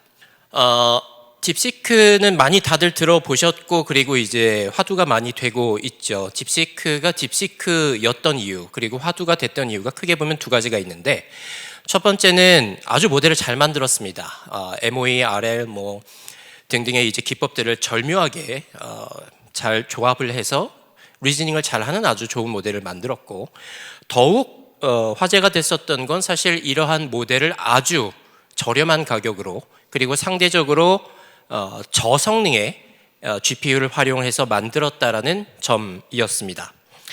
첫 번째 강점인 모델을 잘 만드는 기술에 대해서는 오픈소스 그리고 논문 등을 통해서 많이 지금 공개가 됐습니다만, 이들이 어떻게 이렇게 저렴한 비용으로 그리고 성능이 낮은 GPU를 활용해서 모델들을 만들 수 있었는지에 대해서는 아직 밝혀진 바가 잘 없습니다.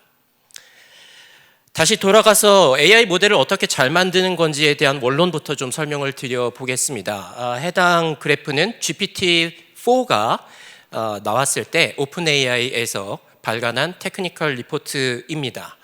가로축에 보이는 가로축이 이제 컴퓨트의 양, AI 모델이 얼마나 많이 학습을 했느냐, 여기에 필요한 연산이 얼마나 되었느냐라는 것을 이야기하는 스케일이고, 세로축은 아래로 내려올수록 AI 모델의 성능이 얼마나 좋으냐를 이야기하고 있습니다. 그래프를 보시면 아주 예쁜 곡선의 모습으로 그래프가 떨어지는데, 컴퓨터의 양이 증가할수록, 즉 연산의 양이 증가할수록 AI 모델의 성능이 점점 좋아지는 모습을, 아래로 내려오는 모습을 보실 수가 있습니다. 즉 좋은 AI를 만들려면 많은 GPU가 필요하고, 이 GPU를 잘 활용해서 컴퓨터의 양을 효율적으로 관리하는 역량이 필요하다라는 방증이었습니다.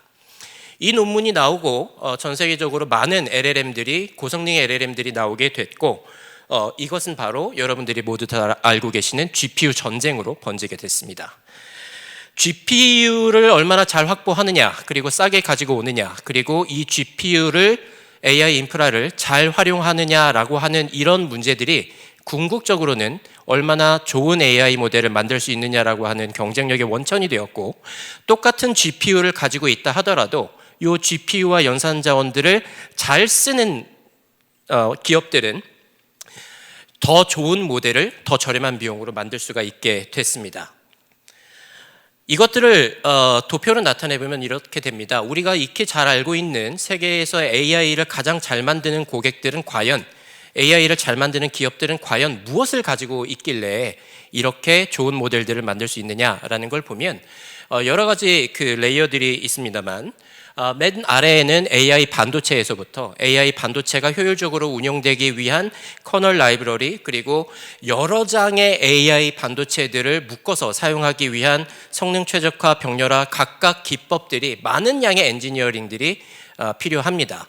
그리고 여기에 지금 화살표로 표기되어 있는 저 영역의 소프트웨어 역량들이 결국에는 GPU를 잘 활용하는 역량이고 좋은 AI 모델을 만드는 핵심 역량입니다. 그래서 오픈AI, 구글, 메타는 본인 스스로 가장 세계에서 성능이 좋은 AI 모델들을 만들 수가 있었던 것이고, 딥시크도 미국이 아닌, 유럽이 아닌 국가에서는 최초로 이런 역량을 바탕으로 좋은 모델을 만들어냈다라고 하는 것을 시중에 보였습니다. 이 대기업들은, 이 거대 기업들은, AI 선도 기업들은 AI 반도체를 잘 활용하는 커널에서부터 클러스터링 병렬화까지의 소프트웨어 스택들을 자체적으로 보유하고 있고, 이 역량을 바탕으로 AI 모델을 만듭니다. 그런데 안타깝게도 이런 역량들을 잘 갖추고 있는 국내 기업은 찾아보기가 힘듭니다. 그래서 저희는 이 부분의 내용들을, 역량들을 가지고 AI 사업에 뛰어들었습니다.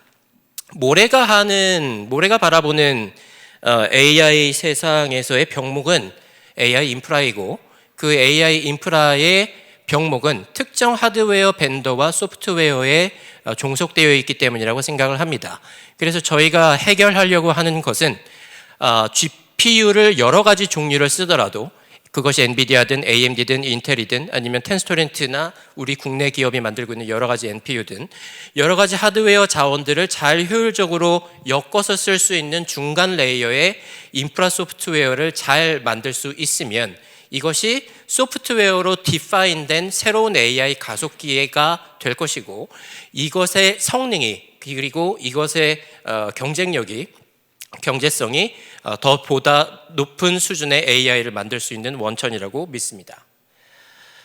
저희 회사 소개를 간략하게 좀 드리면, 저희는 23년도에 이제 AMD KT로부터 투자도 받고, 그리고 같이 데이터 센터 사업을 운영을 하고 있고요. 여기에서의 AI 인프라 소프트웨어 역량을 바탕으로 실제 AI 모델도 만들고 있습니다. 저희가 이제 다양한 AI 칩들을 쓸 수 있는 소프트웨어 플랫폼을 만들고 있는 기업이다 보니까 AMD뿐만 아니라 짐 켈러가 이끌고 있는 텐스토렌트라고 하는 NPU 회사하고도 전략적 협업을 통해서 그들의 칩을 이용할 수 있는 소프트웨어 솔루션도 같이 만들고 있습니다.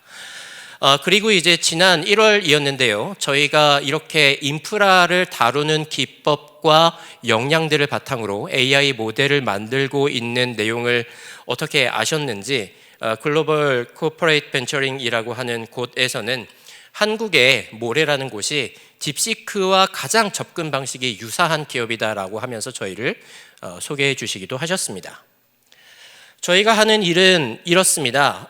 기존의 엔비디아를 바탕으로 쿠다 위에서 이제 파이토치 코드들을 쓰시는 그 코드를 그대로 가져오셔서 그대로 똑같이 쓰시되 굳이 엔비디아만 비싼 GPU만 쓰실 필요 없이 AMD든 엔비디아든 그리고 다른 어떤 NPU, GPU 칩이든 쓰실 수 있는 플랫폼을 제공을 하고요. 여기에서의 이제 기술적 이득이 한 가지가 발현이 되는데 특정 하드웨어, 특정 벤더에 디펜던트 되실 필요가 없다라는 뜻입니다. 여기에서 이것을 바탕으로 여러 가지 경제적 이득도 발생을 하게 되는데요. 여러 가지 칩을 골라서 쓸 수 있고 한 번에 여러 가지 칩을 오케스트레이션해서 쓸 수 있게 되면서 GPU를 사용하시는 데이터 센터의 효율과 가격이 떨어지게 됩니다. 여기에서 생겨나는 경제적 이득이 사실은 가장 큰데 결국은 필요한 투자 비용이 줄고요. 그리고 전력 비용도 줄게 되고 그리고 복잡한 연산 과정을 대량의 GPU에서 쓰시게 되기 때문에 필요한 엔지니어링 코스트도 줄어들게 됩니다. 저희는 이런 역량들을 바탕으로 실제 국내에서는 KT 클라우드와 함께 AI 데이터 센터를 만들고 그 위에서 국내 최대 LLM 모델을 과거 2년 전에 벌써 개발을 한 바가 있습니다. 당시에 이제 저희가 구축했던 데이터 센터가 AMD GPU 기반의 데이터 센터였고 AMD GPU로 2,000장 정도의 데이터 센터를 규모의 데이터 센터를 만들었는데 이것이 당시에 AMD로 만든 전 세계에서 가장 큰 AI 데이터 센터였습니다. 그리고 당시에 만든 같이 이제 KT와 협업해서 만든 믿음이라고 하는 모델이 우리나라에서 가장 큰 LLM 모델이었었고 그리고 AMD GPU를 활용한 만들어진 가장 큰 LLM 모델이었었죠. 국내뿐만 아니라 이제 중국, 인도, 일본 등에서 저희 파트너사인 AMD와 함께 저희 소프트웨어를 데이터 센터에 공급하는 그런 사업을 최근에는 많이 진행을 하고 있습니다. 또한 이를 바탕으로 저희가 자체 AI 모델을 만들었는데 말씀드렸던 것처럼 AMD GPU를 활용하고 그리고 보다 성능이 조금 낮지만 저렴한 이전 시대의 GPU를 사용하면서도 저희가 한국어 기준으로 챗GPT-4.5를 넘는 벤치마크를 달성하는 AI 모델을 실제 만들 수가 있었습니다. 더욱 놀라운 것은 저희가 4개월 동안 이 AI 모델을 학습시켜서 만들었는데 들어간 비용을 추산해 보니까 대략 15억에서 20억 정도밖에 안 되더라고요. 그래서 저희가 실제 만들고 있는 AI 인프라 소프트웨어를 활용하면 보다 많은 분들이 보다 저렴한 가격으로 보다 좋은 성능의 AI 모델을 만들 수 있다는 것을 실증했습니다. 실제 저희는 그 LLM 모델뿐만 아니라 그림 그리는 모델 그리고 비디오 모델들을 올해 중에 오픈소스로 모두 다 공개를 할 예정이고요. 보다 많은 기업들이 저희의 인프라 소프트웨어와 저희의 기술력들을 활용해서 더 높은 수준의 AI 모델을 더 저렴한 수준의 경제성으로 만들어 가시기를 바라고 있습니다.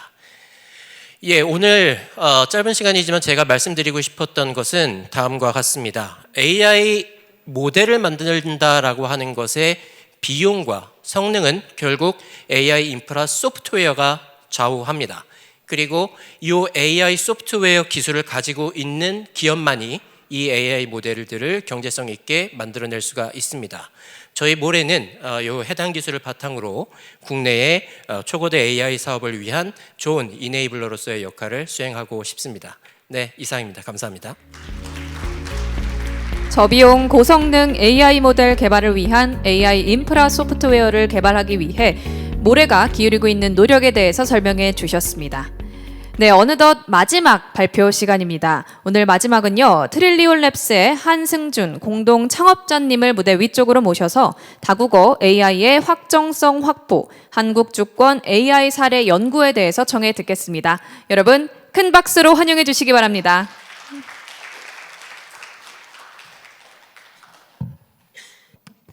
Hello, everyone.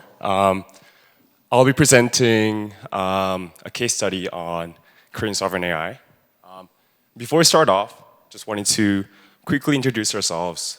We are a startup that was founded only 6 months ago with a focus on making Korean language models. and we assembled the most bright researchers, core researchers of 10 people, and we are currently spearheading the LLM research in Korea. So sovereign AI is very important for national security, national interest, and also is important for empowering Korean businesses. And Korean LLM is not only important, but it's very imperative for the future of the country.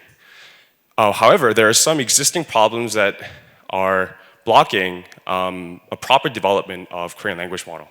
And these problems have to do with the problem of scaling. So the first scaling is related to the problem of, is related to scaling with respect to data. So the prevailing multilinear recipes simply can't scale up as they're only designed for extremely high resource languages. So we have the two typical Korean LLM pre-training recipes. So on the left-hand side, we have the equally balanced recipe of English and Korean. And on the right, we have more of the Korean-dominant data usage for pre-training. And these work very well, and they're very intuitive, but they just don't scale very well, even for languages like Korean that have a lot of data on the internet. And we call these the data wall. So what we mean by that is, as you try to improve your model by providing the model with more data, we simply won't be able to scale up at some point because we'll run out of the data. And this data wall for Korean is gonna appear very sooner than the English one. And using the typical Korean recipes that I presented before is just not gonna work. Is not gonna work well because we are already close to hitting this Korean data wall. So what we need is a different approach that is able to use less Korean data to build a very good capable Korean language model. And the second problem with scaling is that is respect to the model size. And this is the approach that is being taken by the global frontier models. And these massive scaling with respect to model size is also not very working well. So here we have a case study on Llama developed by Facebook. And here we have we plotted on the x-axis the compute used to train these models. So we have, which is just a product of model size and data size. On the y-axis, we have the benchmark scores on MMLU and KMMLU. And MMLU is the benchmark that tests for general reasoning and knowledge capabilities in language models. So we see that we have a very nice log linear scaling curve for both Korean and English. KMMLU is the Korean version of MMLU. And we see a very nice scaling curve, but there is just a huge gap between the two languages. And we can see this better if we were to put this into a linear perspective. So even when you increase the data, increase the compute by 10 times from Llama 70B to Llama 405B, we only get a gain of 10% on Korean. And we still have a huge gap between English performance and Korean performance. So in order to push this Korean performance up to the level of English, we need to spend a lot more compute, and which means you would have to spend a lot more money and resources. So what you need is a new pre-training recipe that is able to bring the scaling curve of Korean to the level of English. And this is what we have done at Training Labs. And we have done this through a new pre-training recipe which we call knowledge bridging. So knowledge bridging is, you can kind of think of it as a collection of techniques that make up a recipe, a pre-training recipe. And it is based on our intuition about the data. And you can kind of think about the data being made up of two different kinds of information. So the first is the language agnostic information, which makes up the majority of the data, and which is about the physics, chemistry, math, and coding. And this is what makes the model smart. And the second is the language-dependent information, which are the laws, customs, and culture, which gives the model social reasoning capabilities. And what knowledge bridging does is to allow a proper transfer of these language agnostic information from a high resource language like English to that of low resource, in this case Korean, and combine this really well with language dependent information which we acquire from high quality Korean data sources. So these are the core components of knowledge bridging. So we have the data mixture, data refinement, and tokenizer. And there are many more, but these are the most important ones that I'm going to discuss today.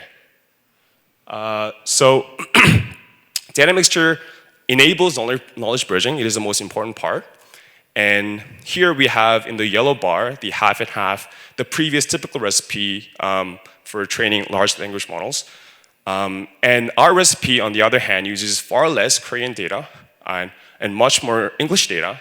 And unsurprisingly, we see an improvement in the English performance. What's surprising is that we were able to retain the Korean performance or even improve it, even when we use far less Korean data. And this is because a lot of the language agnostic information has been transferred from our English data sources to Korean. And we can make a further improvement into our model, onto our model, by doing further data refinement techniques. So we specially designed quality filters to remove unnecessary information from Korean, to increase the data quality of our Korean. And we also synthetically generated more data to target those language-dependent information. And we see a huge improvement in Korean performance while retaining that of English.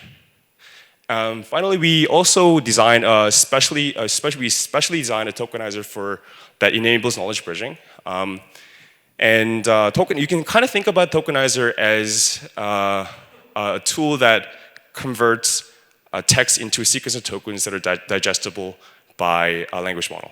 And the common wisdom is that the more vocabulary that you have in your tokenizer, the better the model performance becomes. But through our experiments, we found that this is always not the case. And you can see here that the less vocabulary that you have in your model, a Korean vocabulary that you have in your model, the better the performance our model got. So we have evidence to suggest that this is because it is sometimes better to have a smaller number of better trained token embeddings than a large number of shallowly trained ones. And we also incorporated this into our pre-training recipe. So combining all of these together into a single pre-training recipe, we were able to train a 7 billion parameter model using 2 trillion tokens of data, which was the largest model that we could have trained within a limited time frame that we had of only 3 months. And we were able to push the Pareto frontier of compute efficiency that was previously mapped by global software companies. And we also, so in conclusion, we were able to solve multilinguality's problem of not being able to scale properly. And because of our pre-training recipe, we were able to do it for Korean large language models. And we open source our model under the Apache 2.0 license. And this is the biggest and most capable Korean large language model that has been released to the public without any restrictions. So you can use this for commercial use, for your company, or for research, for anything that you want to use the model for. So this is the link to our model, and that's all I prepared for today. Thank you. 네, 한국어 기반 AI 모델 성능 향상을 위해서 트릴리온 랩스가 추구하고 있는 비즈니스 방향성에 대해서 설명해 주셨습니다. 오늘 준비된 일정은 모두 이렇게 마무리되었습니다. 생활과 산업 전반에서 전방위적으로 AI가 도입되고 있기 때문에 오늘과 같이 동향을 파악하고 또 미래를 전망해보는 자리가 참으로 중요하게 생각되는데요. 여러 글로벌 기업을 한자리에서 만나볼 수 있는 이렇게 뜻깊은 자리를 마련해 주신 과학기술정보통신부와 정보통신산업진흥원에 감사 인사드립니다. 또한 긴 시간 동안 열의를 가지고 참석해 주신 참석자 여러분들께도 다시 한 번 더 감사 인사드립니다. 이 자리를 통해서 컴퓨팅 인프라와 AI 모델의 혁신을 이끌고 또 AI 시대에 부응할 수 있는 통찰력을 얻으셨기를 기대해 보겠습니다. AI 글로벌 컨퍼런스를 마치겠습니다. 여러분 조심히 그리고 안녕히 돌아가십시오. 감사합니다.